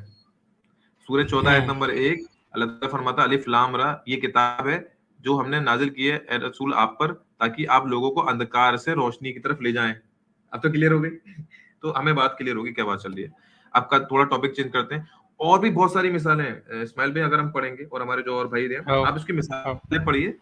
और अल्लाह ताला मिसालें देके क्या समझा रहा है कि ये इकट्ठी मिसालें बयान कर देता है कभी किसी आयत में, और जब दूसरी जगह आएंगे ना तो उसको हमें ऐसा समझना। मिसाल के तौर पर सूरह 35 आयत नंबर 19, 20, 21 में लिखा है कि जो हक को नहीं देखते और जो हक को पहचानते हैं वो बराबर नहीं है। क्लियर हो गई बात? जो हक को जानते हैं और जो हक को नहीं जानते वो बराबर नहीं है। और उसके आगे जस के फरमा रहा है, और ना ही अंधेरा और उजाला बराबर है, ना ही अंधेरा और रोशनी बराबर है। और आगे फरमा रहा अल्लाह ताला, और ना ही बहुत भड़कती हुई गर्मी और ठंडी छांव बराबर है। सुभान अल्लाह, क्या जबरदस्त है लाइन ये, माशाल्लाह, क्या जबरदस्त आयत है। ना तड़कती हुई गर्मी और ना छांव बराबर है, ठीक है। और ना ही मुर्दा और ना जिंदा बराबर है। आप समझ गए? माशाल्लाह, ठीक है। तो ये मिसाल हमें रट लेनी है जब भी हम डिस्कशन करें किसी एक्स मुस्लिम के साथ, तो हमें कुरान की मिसालें पहले याद आनी चाहिए। सलमान भाई, मैं फिर से चाहता हूँ कि आप स्टार्टिंग से दोबारा फिर बोलिए एक बार ब्लाइंड से। अच्छा, कुरान सूरह 35 आयत नंबर 19, 20, 21 में अल्लाह ताला फरमा रहा है, बेहतरीन मिसालें अल्लाह ताला ने दी हैं कि जो हक को नहीं पहचानते और जो हक को देखते हैं वो बराबर नहीं है, और अंधेरा और उजाला बराबर नहीं है, और ना ही भड़कती हुई आग और गर्मी बराबर है ठंडी छांव के, और ना ही मुर्दा बराबर है जिंदा के। तो ये मिसालें दी हैं, और ये मिसालें पूरे कुरान में आयतों को समझने के काम आएंगी। यानी कि मुमकिन है कि जब आदमी, अल्लाह ताला फरमाए कि उनको अल्लाह ताला ने मौत दे दी, तो एक तो मुमकिन है कि जाहिरी मौत दे दी, दूसरा मुमकिन ये भी है कि उसको हिदायत से महरूम कर दिया। बिल्कुल, आप समझे बात को। और ये अपनी अकल से बनाना नहीं होगा, अल्लाह ताला ने मिसाल पहले से दे रखी कुरान में, ठीक है। अल्लाह ताला ने मौत दे दी उनको, तो दूसरा मतलब ये भी मुमकिन है कि हो सकता है हिदायत से लंबी तौर पर कौम को दूर कर दिया। अब वो अपना काम कर रहे हैं, जो भी हो उनके साथ हो, अल्लाह ताला की हिदायत नहीं है उनको। आगे चलते हैं। अब हमें क्लियर हो गया कुरान ही असल में रोशनी है, या किताब रोशनी है, या कुरान के जरिए से रोशनी आ रही है, ये भी मुमकिन है। किसके जरिए से आती है कुरान, ये किताब, या अल्लाह के रसूल के जरिए से आ रहा है, ठीक है। और रसूल जो है उसके लिए मेटाफोर, मिसाल जो बयान की है कुरान में, वो बयान की है सूरज की मिसाल, ठीक है। तो यहाँ तक आप 1-2 मिनट बात करिए, मैं जरा पानी पी लूं, फिर से गेट खोल दूंगा। बिल्कुल, ये कॉलर हो तो बात कर लीजिए आप मुझसे। माशाल्लाह, बेहतरीन तरीके से आप एक्सप्लेन कर रहे हैं सलमान भाई। जी अली भाई। जी अस्सलाम वालेकुम अली भाई। हेलो, बहुत वालेकुम अस्सलाम। बहुत ही नॉलेजेबल वीडियो है। ये पॉइंट आज तक मैं कभी नहीं सुना हूँ। जी अली भाई बोल रहे हैं ना? जी जी। अली भाई आप हमारे चैनल से अभी नए नए जुड़े हैं, लेकिन जो हमारे साथ पहले से जुड़े हुए हैं वो, या इस चैनल पे आपको है ना, ये चैनल है हमारे सलमान भाई का वी रिव्यू है। यहाँ पे आपको ऐसी ऐसी रिसर्च मिलेगी जो आपने पहले कभी ना सुनी है ना देखी है। और कभी कभी क्या होता है कि कुछ हमारे मुसलमान भाइयों को रिसर्च समझ में आ जाती है तो वो एक्सेप्ट कर लेते हैं, और समझ में नहीं आती तो उन्हें लगता है कि यार पता नहीं ये कौन लोग हैं। तो उसमें कई भाइयों को गलतफहमी भी हो गई है। तो माशाल्लाह, ये आप लोग बहुत शुक्रिया अच्छा आपने काम कर रहे सपोर्ट हैं। किया। जी। जी जी, शुक्रिया भाई।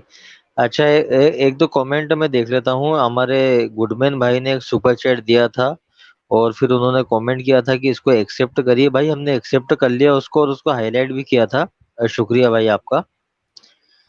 और आपने एक अलग से कमेंट किया था, उसको भी मैंने हाईलाइट कर दिया है। तो गुडमैन भाई हमारे बहुत अच्छे व्यूवर हैं और माशाल्लाह बहुत जी अच्छा देखते हैं हमारे को रेगुलरली और सुपर चैट भी देते हैं। वो शुक्रिया भाई आपका बहुत बहुत माशाल्लाह। शुक्रिया। इस्माइल अभी तो भाई, काम ये बहुत एक छोटे। जी जी इस्माइल भाई, एक हदीस है मुस्नद अहमद की, 9312। जी। उसमें आप सल्लल्लाहु अलैहि वसल्लम ने फरमाया, सबसे क़यामत के दिन मेरे उम्मत में ऐसे लोग आएंगे कि उनका नूर सूरज की रोशनी की तरह होगा। हमने सुभान कहा, अल्लाह। ए अल्लाह के रसूल, ये कौन लोग होंगे? एक रवायत हम्म, में सैयदना अबू बकर रजी अल्लाह अन्हा ने कहा, ए अल्लाह के रसूल, उनसे मुराद हम लोग हैं? आप सल्लल्लाहु अलैहि वसल्लम ने फरमाया, जी नहीं, और तुम लोगों में भी बड़ी खैर है। फिर आप सल्लल्लाहु अलैहि वसल्लम ने फरमाया, ये फुकराए महाजरीन है, जिनके जरिए नापसंदीदा चीजों से बचा आपकी आवाज कट बचा गई जाता अली भाई, है। दोबारा आप बोल रहे हैं, कोई इशू इनमें नहीं है। जब कोई फौत होता है तो इसकी जरूरत उसके। बाकी मुझे ही हेलो, नहीं आ अभी रही। आ रही है?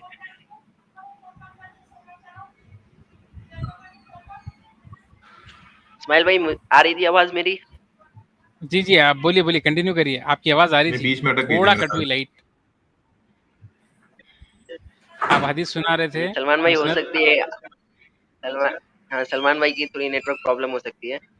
इसमें हाँ। लिखा गया, आप सल्लल्लाहु अलैहि वसल्लम ने फरमाया, क़यामत के दिन जो सूरज की रोशनी की तरह होगा, वो फुकराए मुहाजिरीन है, जिनके जरिए हाँ, नापसंदीदा हेलो, मेरी आवाज आ रही है? चीजों से बचा जाता है। मतलब एक महाजरीन है। हम्म। जी से जी जी, बोले वाह। आप अली भाई। सलमान भाई आपकी अली आवाज भी आ मतलब रही है, एक लेकिन ऐसा महाजरीन, एक ऐसा अली भाई कुछ महाजरीन, कह रहे हाँ, हैं। अच्छा अली भाई, आपकी बात दिक्कत कर बोले रही है, अली आप भाई। सही कर लें। एक ऐसा हाँ, नहीं महाजरीन। आप नहीं, आपकी आवाज दिक्कत ही कर रही है। अली भाई आपकी आवाज मुझे अटक के आ रही है। अभी अटक अभी के आ रही अटकी है, मैं अली भाई करनी आपकी स्टार्ट कर आवाज। देता हूँ। आप हाँ। कनेक्ट कर लीजिए और कनेक्ट करके रहिएगा, बहुत अच्छी बात बता रहे थे, इसको जरूर शेयर करिएगा ना। आप दोबारा कनेक्ट करके देख आ जाइएगा ना, या माइक वाइक का जो भी इशू है। मैं स्टार्ट करूँ मुबारक भाई? जी जी जी जी जी। जी ठीक है, तो अब दी तक हमें कंसेप्ट समझ में आ गया, कुरान के जरिए से नूर है या कुरान ही नूर है, ये कह सकते हैं। और वो जो है हिदायत है किसके जरिए से है? रसूल के जरिए से है। तो रसूल की जो मिसाल मुमकिन है जो हमें आती है नजर, वो सूरज मुमकिन है ना, रसूल के लिए। एक जी और हम सूरत देखते हैं जो हम दिन रात पढ़ते होंगे, जो हमारे मुसलमान भाई हैं, वो है सूर्य फलक। क्लियर है बात? सूर्य फलक। हम्म। अब सूर्य फलक में क्या है भाई? इस कंसेप्ट से हम सूर्य फलक की कुछ आयतों पे गौर करेंगे। बिस्मिल्लाह रहमान रहीम, कुल आऊज़ु बिरब्बिल फलक। कहो, इसमें रसूल का नाम नहीं है, लेकिन रसूल से ही कहा जा रहा है कि वो कुरान रसूल पे नाजिल हुआ है, तो कोई इशू नहीं है, रसूल को हर चीज एड्रेस की गई है। कहो बेशक। ए रसूल, मैं पनाह मांगता हूँ, आऊज़ु, मैं पनाह में आना चाहता हूँ फलक के रब की। किसके? फलक के रब की पनाह में आना चाहता हूँ। यानी कि अल्लाह ताला बोल सकता था कि मैं अल्लाह की पनाह में आना चाहता हूँ। अल्लाह ताला ने क्या हम्म। अल्लाह क्या करवाना चाह रहे हैं कि मैं फलक के रब की पनाह में आना चाहता हूँ। अब फलक क्या होता है? तो फलक का जो है, मेरा जितना मेरा दिमाग चल रहा है, जब सुबह का जो वक्त होता है, ठीक है, जब सूरज निकल रहा होता है, यही है ना? कोई हो तो करेक्ट कर दीजिएगा। उसके जी जी बाद सुबह का जो वक्त सूरज निकलता है तो अंधेरे से उजाले की तरफ होता है ना। फलक का कंसेप्ट क्या होता है? फलक कंसेप्ट ये है कि पूरी रात में जो है कि अंधकार रहा या अंधेरा रहा, और सुबह होती क्या हो गया, रोशनी हो गई, उजाला हो गया। ये कंसेप्ट तो क्लियर है यहाँ पे, जिसको डे ब्रेक बोल रहे हैं, डे ब्रेक बोल रहे हैं। तो उसमें लिखा है I seek refuge in the lord of the daybreak. मैं क्यों कंसेप्ट लाया? क्योंकि वो जो हम कंसेप्ट समझ रहे हैं ना, वो रिलेट कर रहा है यहाँ से। तो पनाह में क्यों आना चाह रहा है अल्लाह ताला? हमें चाह रहा है कि हम दुआ मांगे कि हम पनाह में आना चाहते हैं फलक के रब की। क्यों? सवाल है इस्माइल भाई, आपने हमने जो अभी कंसेप्ट समझा उस पर अप्लाई करके बताइए, कुछ भी जो आपको सही लगे। बिल्कुल नहीं, पूछ रहा हूँ कि जो फलक का वक्त है, सुबह का वक्त है ना, उसका रब होने की कसम क्यों खिलवा रहा है अल्लाह ताला? या उसका रब, ये उस वक्त में क्या खासियत है? जो पीछे हमने कंसेप्ट समझा है ना, वहां से बहुत काम की चीजें। हम अंधेरे में थे, अब जो उजाला आ गया जो फलक के रोशनी की तरफ से, वो अल्लाह की तरफ से है। एग्जैक्टली। तो यहाँ जो है हाँ, तो अंधेरा था रात में, है ये मान के चले, और हम उजाले की तरफ आ रहे हैं। और ये उजाला कौन कर सकता है? अंधेरे से उजाले में कौन ला सकता है? अल्लाह ताला। समझ गए बात? बेशक। तो इसलिए उस वक्त के रब होने की कसम बोला है, उस वक्त के रब। ऐसे ही नहीं बोल दिया अल्लाह ताला ने, किसी के वक्त की कसम खाली। बहुत बारीक बात बता रहे हैं। आगे चले। मिन शर्रे मा खलक, from the evil of whatever he is created. और हर उस चीज की बुराई से जो अल्लाह ने पैदा करी, हर उस चीज की बुराई से। इसका अक्सर लोग ये भी मतलब निकालते हैं कि हर उस बुरी चीज से जो अल्लाह ने बनाई। अल्लाह ने कोई चीज बुरी नहीं बनाई, बल्कि चीजों के अंदर बुरी नफ्स है। तो हर उस चीज की बुराई से जो अल्लाह ने बनाई। तीसरी आयत है, और अल्लाह ताला फरमाते हैं वमिन शर्रे गासिकिन इज़ा वक़ब, और उस वक्त की शर से पनाह में आना चाहता हूँ जब अंधेरा छा जाए। अंधेरा क्या हो जाए? छा जाए। तो उस वक्त से पनाह में आना चाहता हूँ। अब इसका क्या मतलब है? रात के वक्त मांग रहा है कोई भी इंसान? मुमकिन है कैसा? रात तो रोज होती है, तो रात से क्या पनाह मांगेगा? तो लोग इसमें कहते नहीं थे कि रात में जानवर आ जाते हैं, बिच्छू आ जाते हैं सोते वक्त। अब ये उस जमाने में मुमकिन था जो बेचारे घरवर नहीं थे, ये खाना बदोश रहते थे। लेकिन जब अल्लाह ताला कह रहा है कि उस वक्त से पनाह मांगो, उस वक्त के शर से पनाह मांगो जब वो अंधेरा छा जाए। इसका मुमकिन मतलब ये है कि जब अंधेरा छाने का मतलब है कि आप रसूल चला जाए या रसूल की तालीमात दूर हो जाए, हिदायत कम हो जाए, उससे पनाह मांगो तुम अल्लाह की। उसमें फिर बुराइयां बढ़ जाएंगी। उस वक्त से पनाह मांगो जो आज का वक्त चल रहा है। तो इसलिए जो पनाह मांगे वो ऐसा नहीं करते। हाँ, तो ये अंधेरा और उजाले का कंसेप्ट कुरान 50वीं जगह अप्लाई होता है। ठीक है। सूरज, चांद और सितारे फिर से कुरान में आते हैं, और वो इब्राहिम अलैहिस्सलाम लाते हैं। इब्राहिम अलैहिस्सलाम इंशाल्लाह बहुत आने वाली स्ट्रीम में इनकी स्टोरीज हम वक्त मेहनत करेंगे, गेम चेंजर साबित होंगी, खासतौर से हिंदुस्तान के लिए। अभी लेकिन हम इसको डिटेल में नहीं भेजेंगे। तो ये सूरज, चांद, सितारे की बात इब्राहिम अलैहिस्सलाम क्यों करते हैं?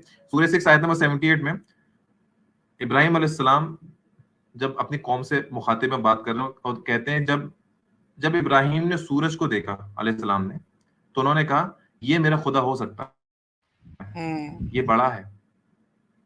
लेकिन जब वो डूब गया तो उन्होंने डिक्लेयर किया कि नहीं, मैं तुम्हें टोटली रिजेक्ट करता हूं, तुम्हारे जिसको तुम मानते हो कौम। अब सीधी बात ये है कि भाई अगर शाम में डूब गया सुबह फिर निकल आएगा।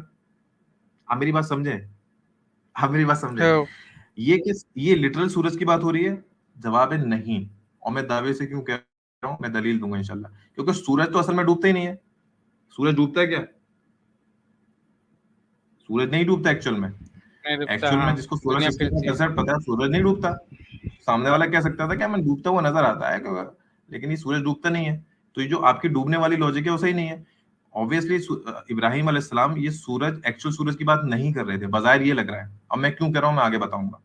फिर सूरह 6 आयत नंबर 76, इसी की आगे पीछे की आयत क्या कह रही है?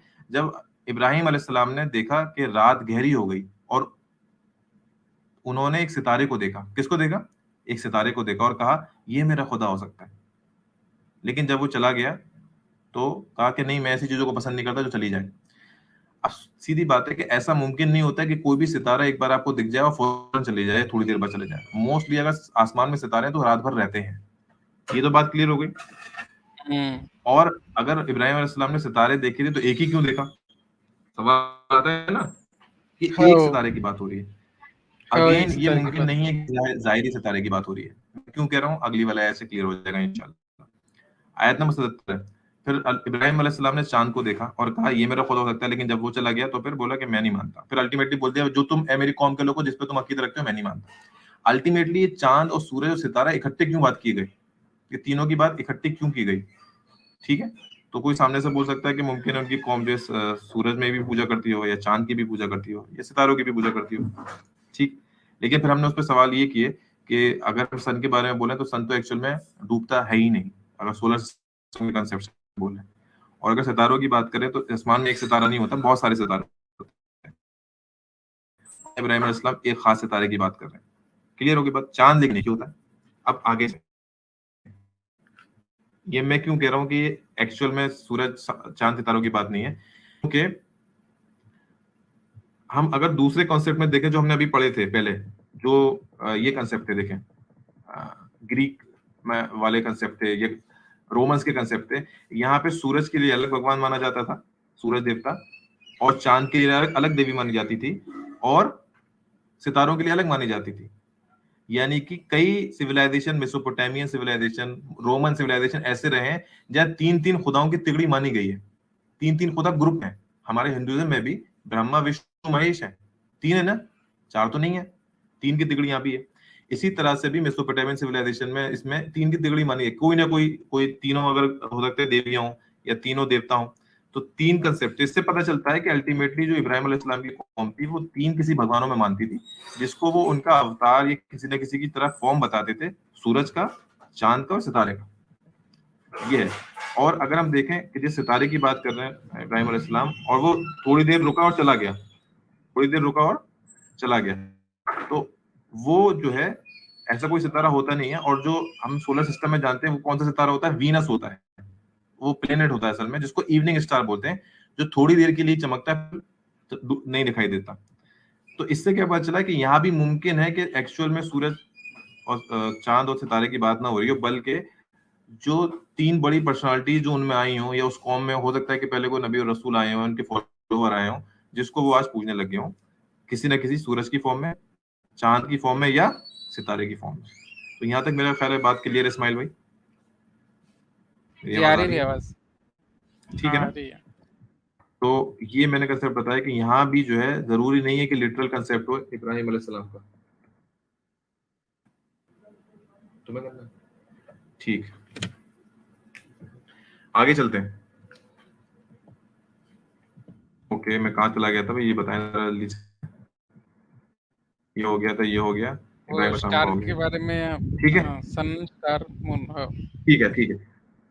हाँ, अब इसी तरह से सूर्य 27 आयत नंबर 24 को देखते हैं। अभी हार्डली 10-15 मिनट का और अब रहेगा, और फिर हम अपने कॉलर्स को ले लेंगे और डिस्कशन करेंगे, ठीक है इंशाल्लाह। तो इसमें एक आयत है सूर्य 27 की आयत नंबर 24। ये असल में सुलेमान अलैहिस्सलाम के जमाने में एक क्वीन थी, उसका नाम तफसीरों में आता है शीबा, वैसे कुरान में नाम नहीं दिया हुआ। तो उसको सुलेमान अलैहिस्सलाम दावत देते हैं। कुरान में उसके बारे में लिखा गया है कि सुलेमान अलैहिस्सलाम कहते हैं कि मैंने, हाँ क्या हुआ, बिल्किस है शायद ना नाम, ऐसा हाँ, दूसरी की बात लेकिन तफसीरों में आता है शायद। अच्छा, तफसीरों में आता है, लेकिन उधर उसमें नहीं आता। तो जो कोई उनका आर्मी का कोई मेंबर था सुलेमान अलैहिस्सलाम का, तो वो आके बताता है कि मैंने उस औरत को पाया कि वो सजदा करते हैं सूरज को, खुदा के बजाय, खुदा के बजाय नहीं है वहां पे, तो खुदा के बीच में, मिन दूनिल्लाह, क्योंकि शैतान ने उनके आमालों को उनके लिए मुज़य्यन कर दिया, यानी कि उनको वो सही लगता है और उस सिराते मुस्तकीम से हट गए हैं और गुमराह हो गए। अब वहां भी मुमकिन नहीं है, क्योंकि असल में ये जो बिल्कीस कह लें या शीबा कह लें, इसके बारे में आयत नंबर 25-26 में बहुत तारीफ की अल्लाह ताला ने। तारीफ ये की है जब उनको पता चला कि सुलेमान अलैहिस्सलाम का खत है, तो उसने बोला कि इसमें बिस्मिल्लाहिर रहमानिर रहीम लिखा हुआ है, ये सूरह नमल में है और ये बड़ा मुकद्दस खत है। कैसा है? बड़ा मुकद्दस खत है। तो बड़े इज्जत के साथ उस खत को पढ़ती है वो, ठीक है। फिर वो मशवरा करती है अपने लोगों से कि क्या किया जाना चाहिए। फिर वो कहती है कि अगर ये लोग लड़ने पे आ गए, तो अक्सर जंगजू लोग यही किया करते हैं कि शरीफ लोगों को नीचे कर देते हैं और जो खराब लोग होते हैं उनको ऊपर कर देते हैं। इसरार साहब भी जब इस आयत की तफसीर कर रहे थे तो बहुत तारीफ की थी कि इस औरत की जो अक्लमंदी है उसको कुरान बयान कर रहा है, अच्छाई को बयान कर रहा है। लेकिन उन कौम का एक ऐप क्या है कि सूरज की पूजा करते थे। ये जरूरी नहीं है वो सूरज की पूजा करते थे। हम वापस अगर हम अब जो सूरज यूसुफ से जो कंसेप्ट मिला है उसको लगाएं तो मुमकिन है सूरज यानी कि रसूल, मुमकिन है कि उनकी कौम में कोई रसूल आए हों लेकिन उसको वो इस तरह से फॉलो करने लगे हों कि अल्लाह के बराबर रसूल को कर दिया, उसकी इस तरह से इताअत करने लगे हों, सजदा करने लगे हों, इस तरह से मतलब इताअत करने लगे हों कि उन्होंने अल्लाह को और रसूल को उनके बराबर कर दिया, इस वजह से वो गुमराही में चले गए। ये इस आयत से हमें पता चलता है। अगर वो कंसेप्ट लगाएं सूरह यूसुफ वाला तो पता चल रहा है कि थोड़े थोड़े जो हमारे कंसेप्ट आ रहे थे, हम जबरदस्ती हर किसी को सूरज की पूजा में नहीं लगा रहे क्योंकि वो बिस्मिल्लाह भी पढ़ रही है, ठीक है।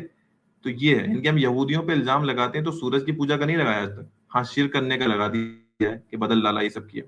तो जब इसमें भी ये वाली बातें आ रही हैं तो ये मुमकिन नहीं कि एक्चुअल में सूरज की पूजा कर रही हो, एक पॉसिबिलिटी है, इनकार नहीं किया जा सकता। लेकिन अगर यूसुफ अलैहिस्सलाम का कंसेप्ट हम लगाएं तो मुमकिन है कि वो जो रसूल उनमें उसकी कौम में कभी आए होंगे तो वो उन्होंने इतना वैल्यू दिया था कि अल्लाह के बराबर कर दिया था, इसलिए वो हिदायत से दूर हो गए। आगे चलते हैं।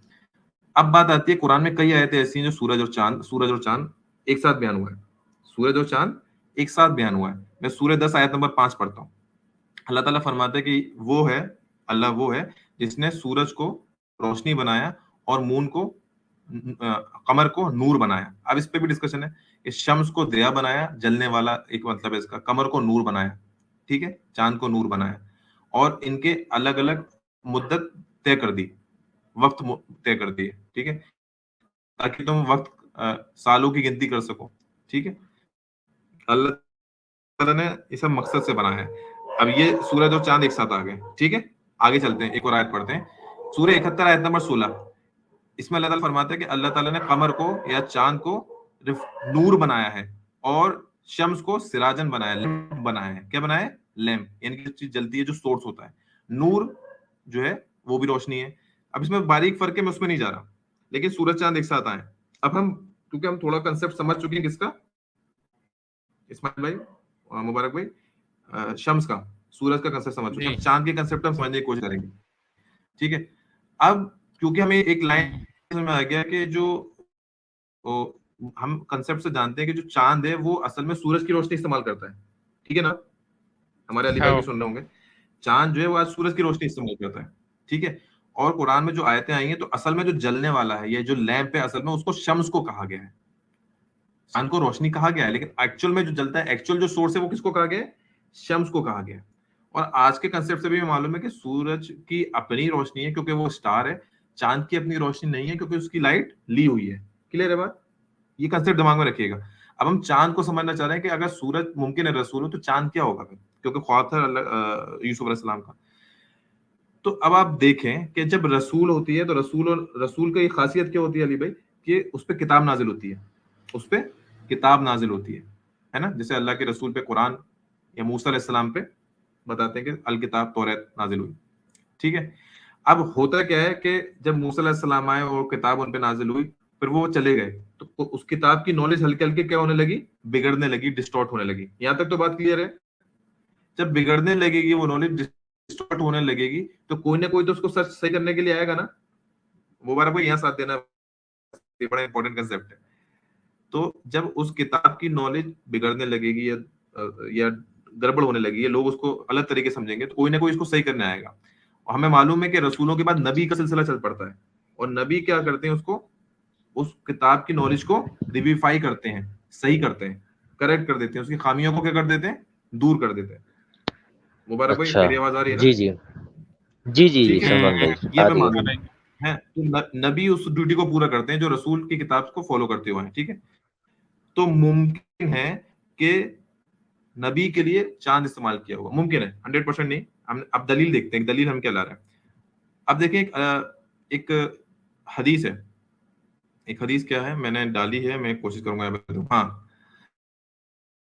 हदीस बुखारी की, इसमें अबू हुरैरा फरमाते हैं कि अल्लाह के रसूल ने फरमाया कि जो बनी इसराइल थे उनके नस्लों में नबी आते रहे, जब भी कोई नबी इंतकाल फरमा जाता दूसरा नबी आ जाता, जब भी कोई नबी इंतकाल फरमा जाता दूसरा नबी आ जाता, लेकिन मेरे बाद कोई नबी नहीं है, लेकिन मेरे बाद कोई नबी नहीं है, यानी कि मैं आखिरी नबी हूँ। क्लियर हो गई बात? ये तो हम सब मानते हैं।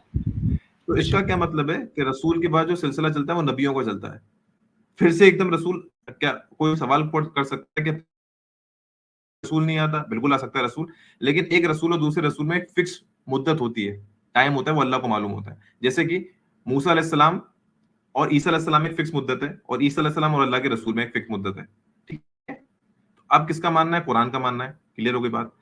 तो उसके बीच में क्या है? बहुत सारे नबी हैं, दाऊद अलैहिस्सलाम है, सुलेमान अलैहिस्सलाम है ना, बहुत सारे नबी हैं। तो अब यहाँ से इंटरप्रिटेशन मिल रहा है कि मुमकिन है कि जो चांद है ना, उसको नबी से मिसाल देता है कुरान। एक और मिसाल ले लेते हैं, एक और आयत ले लेते हैं, सूरह 36 की आयत नंबर 36 से 40। इस पे गौर करना है, हम कोई चीज फाइनल नहीं कर रहे, हम खाली गौर और फिक्र कर रहे हैं कुरान की दलीलों से। अल्लाह ताला फरमाता है कि रात में भी उनके लिए निशानी है। ये बहुत इंपॉर्टेंट आयत है, जब मैंने पढ़ी थी तो मैंने इसको कहा मैं इसको खास तौर से सेव करके रखूंगा इस्माइल भाई। ये बहुत जी इंपॉर्टेंट है। अल्लाह ताला तो फरमाता है कि रात में भी उनके लिए निशानी है, हमारे लिए रात में भी निशानी है। वो उसमें से रोशनी को निकाल लेता है। रात में से क्या करता है अल्लाह ताला? रोशनी निकाल लेता है, तभी तो वो रात है।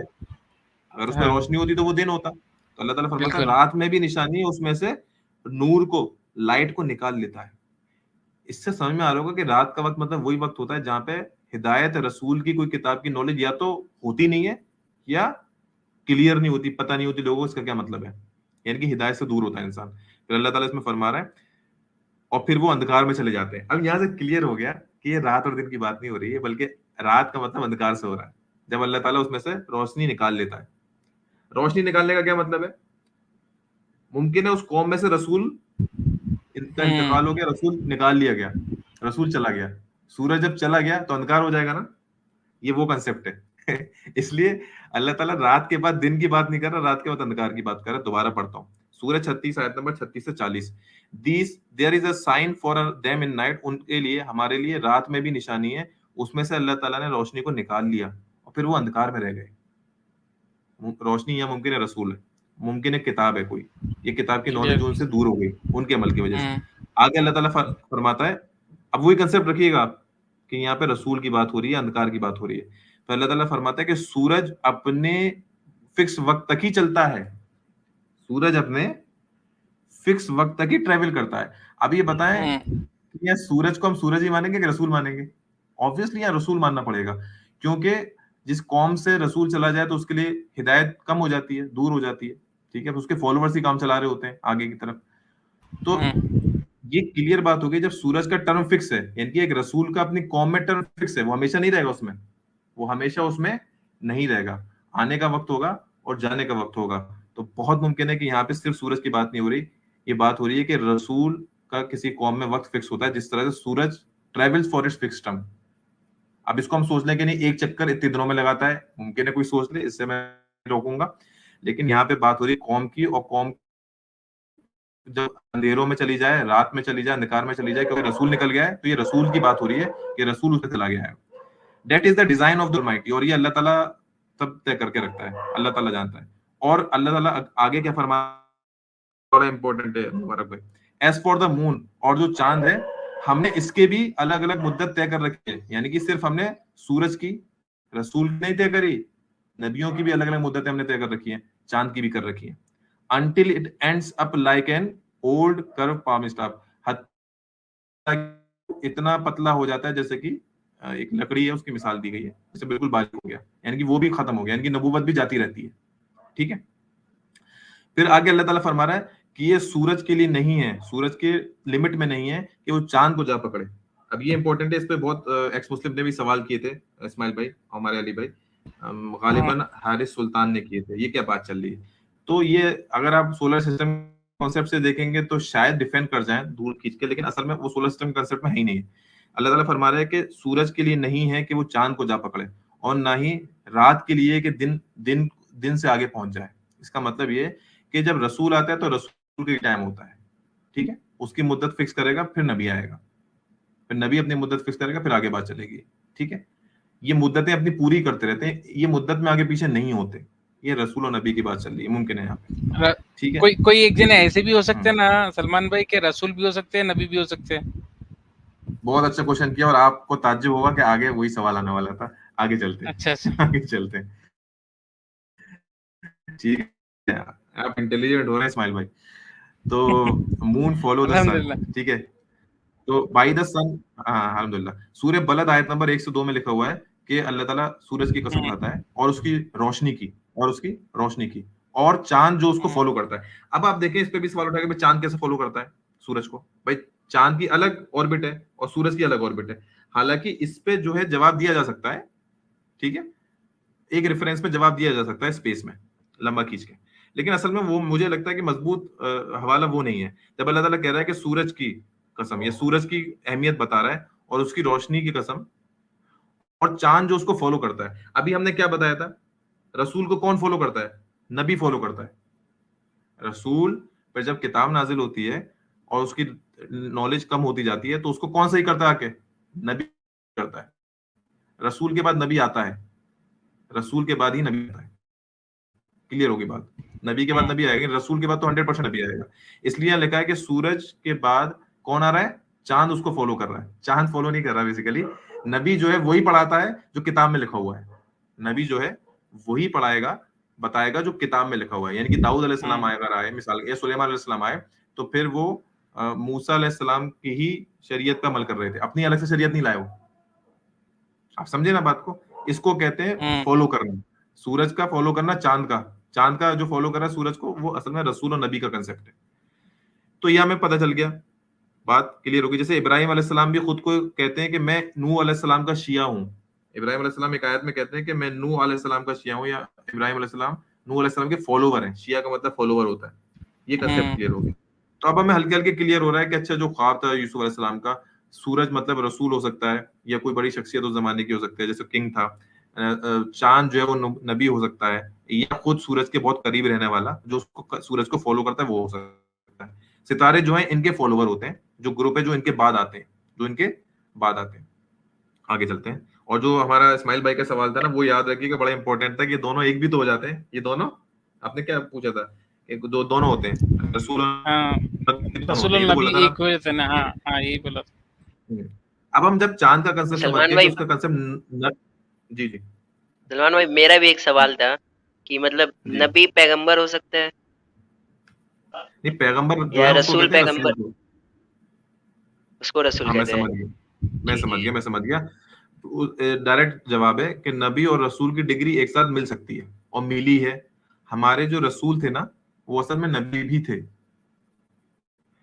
मूसा अलैहिस्सलाम जो थे ना, वो रसूल भी थे और नबी भी थे। और मैं बताता हूँ कैसे थे, मैं एक स्लाइड के बाद बताऊंगा, है ना, और फिर हम टॉपिक खत्म करेंगे क्योंकि हम एंड पे जा रहे हैं इंशाल्लाह। देखिए टेक्निकल है, लेकिन देखिए मुझे फर्क नहीं पड़ता, क्योंकि अगर नॉलेज हम शेयर हो रही है और हम कुछ अपने कंसेप्ट और कुरान से ही समझ सकते हैं ना, तो हम एक कदम उनसे आगे रहेंगे और हमारा भी फायदा है। बनिस्बत के एक्स मुस्लिम कुछ करें फिर हम जवाब दें, वो काम है, लेकिन प्राइमरी काम सीखना भी है। ठीक है ना? अच्छा जी, आगे चलते हैं। जी। अब जब हम समझ गए कि मुमकिन है कि नबी का कंसेप्ट चांद से जुड़ा हो सकता है, क्योंकि चांद जैसे कि सूरज की रोशनी इस्तेमाल करता है, उसी तरह से नबी वही बताता है जो पिछले पिछले रसूल ने बताया, उसी को करेक्ट करता है। तो मुमकिन है कि जो एक आयत है सूरज 54 की आयत नंबर 1, एक तरबत सातु वन शक्कुल कमर, के कयामत करीब आ गई और चांद टूट गया या चांद टुकड़े हो गए। तो एक तो मतलब वो ये जो हम मौजज़े में लेते हैं, एक तो ये मतलब है ना, क्योंकि चांद टूट गया इसका मतलब ये भी है कि चांद से मतलब है नबी, यानी कि नबूवत, यानी कि नबूवत खत्म हो गई और चांद टूट गया। दूसरा मतलब मुमकिन ये भी है। और इंशाअल्लाह। अल्लाह, हाँ, तो अल्लाह के जो रसूल थे वो आखिरी नबी थे ना, उनके जमाने में मौजज़ा हुआ ना, ये दिखाने के लिए कि अब नबूवत खत्म हो गई, अब कोई नबी नहीं आने वाला। तो जो हमारे कादियानी भाई हैं वो कहते हैं दलील लाओ, तो बेटा बहुत दलील है अल्हम्दुलिल्लाह। तो गौर करना पड़ेगा आपको। तो चांद और नबूवत रिलेटेड है, और चांद का टूट जाना ये भी मतलब रखता है कि नबूवत अब खत्म हो गई, अब रिसालत बाकी है। चांद, अच्छा ये जो मैं बोल रहा हूँ अपनी तरफ से, आप कहते हैं सलमान भाई इसमें तो एक ही लाइन में लिखा है, तो आपने ऐड कर दिया, कुछ मजबूत दलील लाते हैं इंशाल्लाह। ये रही आपके सामने मजबूत दलील, सूरह 17 आयत नंबर 12, और इसको सुनकर तो मजा ही आ जाएगा। हालांकि इसका इंटरप्रिटेशन आमिर हक ने किया अपनी वीडियो में, और बहुत मेहनत की और अच्छी वीडियो थी। हालांकि उन्होंने जो कंसेप्ट बताया, वो कौन सा कंसेप्ट बताया था? वो सोलर सिस्टम का कंसेप्ट बताया था। मैं हमेशा बोलता हूँ आपके जहन में, मेरे जहन में जो आज की तारीख नॉलेज का जो कंसेप्ट है वो सही हो सकता है, लेकिन कुरान पढ़ते वक्त उसको दिमाग से निकाल दो। उसको मत एज्यूम करो कि सूरज चांद के बाद चलिए, कुरान क्या समझा रहा है वो हमें देखना है। हम मिक्स कर जाएंगे चीजों को, हम अपनी तरह से डिफेंड करना चाहेंगे कुरान को। कुरान अपनी हमारी मर्जी से डिफेंड नहीं होगा, कुरान खुद अपनी तरह से डिफेंड होता है। ये इंपॉर्टेंट बात। किसी की आवाज आ रही है बैकग्राउंड में? इस्माइल भाई, एनीवन? जी भैया। ये लास्ट है, दो चार स्लाइड। अली भाई है, एक्टिव है, नींद तो नहीं आई? जी जी सलमान भाई मैं सुन रहा हूँ। हाँ, तो अभी हमने लास्ट में जो मैंने क्लेम किया कि चांद के टुकड़े होना पॉसिबल है कि नबूवत खत्म होने की एक अलामत हो, तो चांद से नबी रिलेटेड है। अब ये मेरा क्लेम कैसा है, इसकी दलील दें। इसकी दलील मैं एक और दलील देता हूँ और क्लियर, क्योंकि उस आयत में तो छोटी सी आयत है, उसमें से मुझे अपने ओपिनियन डालना पड़ जाएगा। और ध्यान रखें, दीन जो है ना वो ओपिनियन नहीं होता है, ओपिनियन पे दीन नहीं है, दलील पे है। ठीक है, तो आगे चलते हैं। तो अब ये वीडियो बनाई थी सूरह 17 आयत नंबर 12 पे, आमिर ने बेहतरीन वीडियो थी। सोलर सिस्टम के कांसेप्ट उन्होंने इस आयत में जो लिखा है ना उसको बहुत डिफेंड किया था। बट मैं फिर भी कहूंगा कि वो सेकेंडरी काम है। कुरान से पहले आपको समझना है कि कुरान क्या कह रहा है, सोलर सिस्टम बाद में आता है। सोलर सिस्टम बाद में आता है। अरब के कुरैश के लोगों को मुमकिन है सोलर सिस्टम के बारे में पता, मुमकिन है नहीं पता हो। सलमान भाई उसमें आमिर हक ने बिग बैंग थ्योरी दिखाई थी। हाँ वो ठीक है, अच्छा है, वो उसमें मेहनत लगती है, लेकिन मैं बोल रहा हूँ वो सेकेंडरी है। प्राइमरी चीज दिखानी है कुरान के कंसेप्ट में, है ना। तो मुमकिन है कि हमारा जो कुरान से हमें यूसुफ अलैहिस्सलाम से कंसेप्ट मिला है वो इसको समझने में देखो कितनी आपको बहुत इजी हो जाएगा। अभी मैं पूछूंगा आपसे, मैं जवाब नहीं बताऊंगा, ठीक है। सैयद फैजान साहब कह रहे हैं पैगंबर पैगाम पहुंचाने वाले को कहते हैं और नबी कहते हैं जो उस पैगाम को इंप्लीमेंट करे, है ना। बिल्कुल सही है, ऑलमोस्ट सही डेफिनेशन है। अक्सर स्कॉलर भी एग्जैक्ट डेफिनेशन बता दे में रसूल की नबी की बचते हैं, कई जगह कंट्राडिक्शन हो जाता है, लेकिन ये बहुत सेफ डेफिनेशन है, सही है। तो मैं अभी क्या करूंगा, इस्माइल भाई और हमारे अली भाई जो है, अभी इनसे मैं क्वेश्चन पूछूंगा, इस आयत को पढ़ूंगा और अब तक जो हमने समझा है उस पर आपको जो समझ में आया इस आयत को कैसे जवाब देंगे आप मुझे बताइएगा। मैं आयत को पढ़ूं, ठीक है। जी जी बिल्कुल। बिस्मिल्लाहिर्रहमानिर्रहीम। सूरह 17 आयत नंबर 12 अल्लाह ताला फरमाता है कि we have made the night, मैंने रात को बनाया और दिन को दो निशानियां। रात को बनाया और दिन को दो निशानियां, फिर मैंने रात की निशानी को मिटा दिया और दिन को रोशन कर दिया। अब मैं यहाँ रुक जाता हूँ। अल्लाह ताला फरमा रहा है मैंने रात को और दिन को दो निशानियां बनाया और रात की निशानी को मिटा दिया। सब तर्जुमे में ये लिखते हैं कि रात की निशानी चांद होता है। रात की निशानी क्या होता है? चांद होता है। चांद। तो हाँ, तो ब्लॉट कर दिया मतलब हल्का कर दिया, कहते हैं लिख के मिटा दिया। फमहौ ना, लिख के मिटा देना या हल्का कर देना। तो रात की निशानी को मैंने मिटा दिया और दिन की निशानी को और रोशन कर दिया। अब बताइए क्या मतलब है इसका, क्या हो सकता है पॉसिबल? हम मतलब नहीं निकाल सकते, हम जो अब तक समझे उसको बताइए। अली सलमान भाई मतलब समझ में आ गया, इसमें आ गया नबूवत ना? के बारे में बताई जा रही है। हाँ एग्जैक्टली इस्माइल भाई, एग्जैक्टली समझ गए ना। रात रात की निशानी क्या है? चांद को मिटा दिया, नबूवत खत्म हो गई। अब खाली क्या रह गया? कुरान रह गया, रिसालत रह गई। अब इसलिए हम पढ़ते हैं ला इलाहा इल्लल्लाह मुहम्मदुर रसूलुल्लाह। ला इलाहा इल्लल्लाह मोहम्मद नबीउल्लाह नहीं पढ़ते हम, हालांकि अल्लाह के नबी हैं, लेकिन हमारे लिए कुरान के जरिए से क्या है? अल्लाह के रसूल हैं। समझे ना बात को? अब कंसेप्ट क्लियर हुआ नहीं हुआ? क्लियर हो गया, क्लियर हो गया। बताऊं सलमान भाई, मैं पहली बार मतलब इस अच्छे तरीके से कुरान सीख रहा हूँ। मैं भी समझ रहा हूँ इतनी बेहतरीन तरीके से, अल्हम्दुलिल्लाह। आप देखें जब सहाबा हदीस पढ़ते थे और कोई सामने से मजाक उड़ाता तो कहता था इसका क्या मतलब है ना। वो मुस्कुरा के देते थे क्योंकि उनको मालूम था इसका असल मतलब क्या है।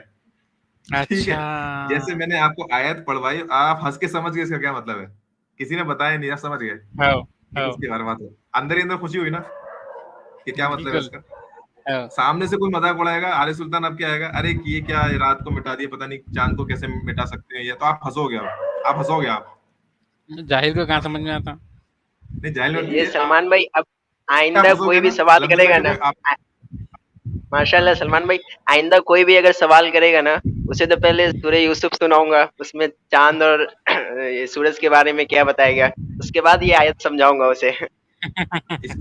इसका डिसएडवांटेज ये कि देखिए उसी को बताइएगा जो सुनना चाह रहा है, और हमें बताने में जल्दी नहीं करनी है। ये उन्हीं के लिए है जो सही में सीखना चाह रहे हैं। सीरियसली एक्स मुस्लिम को ट्राई करेंगे, मजा हो जाएगा। वो तो सुनेगा ही नहीं, सही बात है, आपके करीबी भाई बहन है, हाँ उनको थोड़ा समझाएं और अपने आप ज्यादा एंजॉय करें। मैं तो मानता हूँ आपको कुछ कंसेप्ट क्लियर हो ना, आप एंजॉय करो पहले, हंसो खूब, जैसे साहबा खुश होते थे ना एक दूसरे को देख के कि इसको तो कुछ पल्ले नहीं पड़ा, अल्लाह के रसूल ने हमें बता दिया। ठीक है तो समझ गए। तो यही बात है, अल्लाह ताला ने एक दिन और रात इम्पोर्टेंट सवाल दिमाग में आ रहा सलमान भाई, अगर आप इजाज़त दिए तो इसी के ऊपर। बिल्कुल बिल्कुल बताएं आप बताएं। सूरज को और चाँद को ऐसा नबी पर और रसूल पर ऐसा समझ रहे हैं, और तर्जुमे से भी समझ में आ रहा, ऐसी कोई बात नहीं है। तर्जुमे जब आप पढ़ रहे हैं तो क्लियरली समझ में आ रहा है कि कोई नबी के बारे में या रसूल के बारे में बातचीत हो रही है। लेकिन क्यों चाँद की जगह डायरेक्ट अल्लाह सुब्हानहू व तआला नबी नहीं बोला? क्यों बहुत रसूल नहीं सही, बोला? बहुत सही। अब इस पे मैं जाता हूँ सबसे पहली आयत पे, क्योंकि हमने शुरू की थी, मिस जी। कर दिया। अब मैं ये पहली आयत पढ़ता हूँ, सूरह 7 की हाँ। आयत नंबर 146। इसमें अल्लाह ताला ने फरमाया कि मैं अपनी आयतों से उनको दूर कर दूंगा जो मेरी आयतों को अच्छा। समझते हैं, तावील करते हैं तकब्बुर से और घमंड से और सच्चाई से दूर हो जाते हैं, और अगर उनको आयत निशानी पहचान में भी आ जाए तो उनमें नहीं मानेंगे, समझ में आ और गया। वो सही रास्ता देख लें तो उसको नहीं अपनाएंगे, और उसमें कुछ कमियां पालें तो कमियों को फॉलो कर लेंगे। इसीलिए क्योंकि उन्होंने हमारी निशानियों को पहले ठुकरा दिया था और हमारी निशानियों पे गौर नहीं किया करते थे। तो अल्टीमेटली कुरान एक बहुत बड़ी आजमाइश है। अगर आप अपने आप को हीरो समझोगे कि भाई मैंने तो पढ़ा हुआ है, मुझे आता है, तो भाई कुरान, अल्लाह ताला हिदायत दे जिसको चाहे, और अल्लाह ताला गुमराह करता है जिसको चाहे। ये लिटरली सही बैठता है। गुमराह किसको बेशक। करता है? जो फासिक है, जो अपने आप बेशक। को कुरान का मुकद्दम समझेगा। उसको समझेगा कि नहीं मुझे तो मालूम है आगे क्या कहानी होने वाली है, अच्छा ये तो वहां से लिया गया क्रिश्चियनिटी से, तो अल्लाह ताला कहेगा हाँ क्रिश्चियनिटी से लिया गया ठीक है। तो ये है, तो इसका अपर सरफेस जो कुरान का है ना, जो दिन के दिलों में बेईमानी है, कज है ना, उनके लिए बहुत बड़ी आजमाइश है। वो जो कमियां निकालने के लिए बैठते हैं ना, अगर उनके दिल में कुछ नेकी नहीं बची है तो कुरान से उनकी गुमराही में बढ़ावा ही होगा। और जो ईमान वाले हैं वो कहेंगे कि हमारा तो इससे ईमान में बढ़ावा हो गया। जैसे एक आयत है ना कुरान की, जिसमें आयत नाज़िल होती तो वो पूछते हैं, इनकारी पूछते हैं कि इस सूरत से तुम्हारी ईमान में क्या इजाफा हुआ? तो अल्लाह ताला फरमाता है कि ईमान वालों को तो हमेशा उनके ईमान में इजाफा होता है। इसका मतलब है वो सच्चा मतलब समझते हैं ना उसका, और तुम कमियां निकालते हो तो तुम्हें कमियां नजर आती है। तो ये है, बेशक कुरान सलमान बहुत भाई। आजमाइश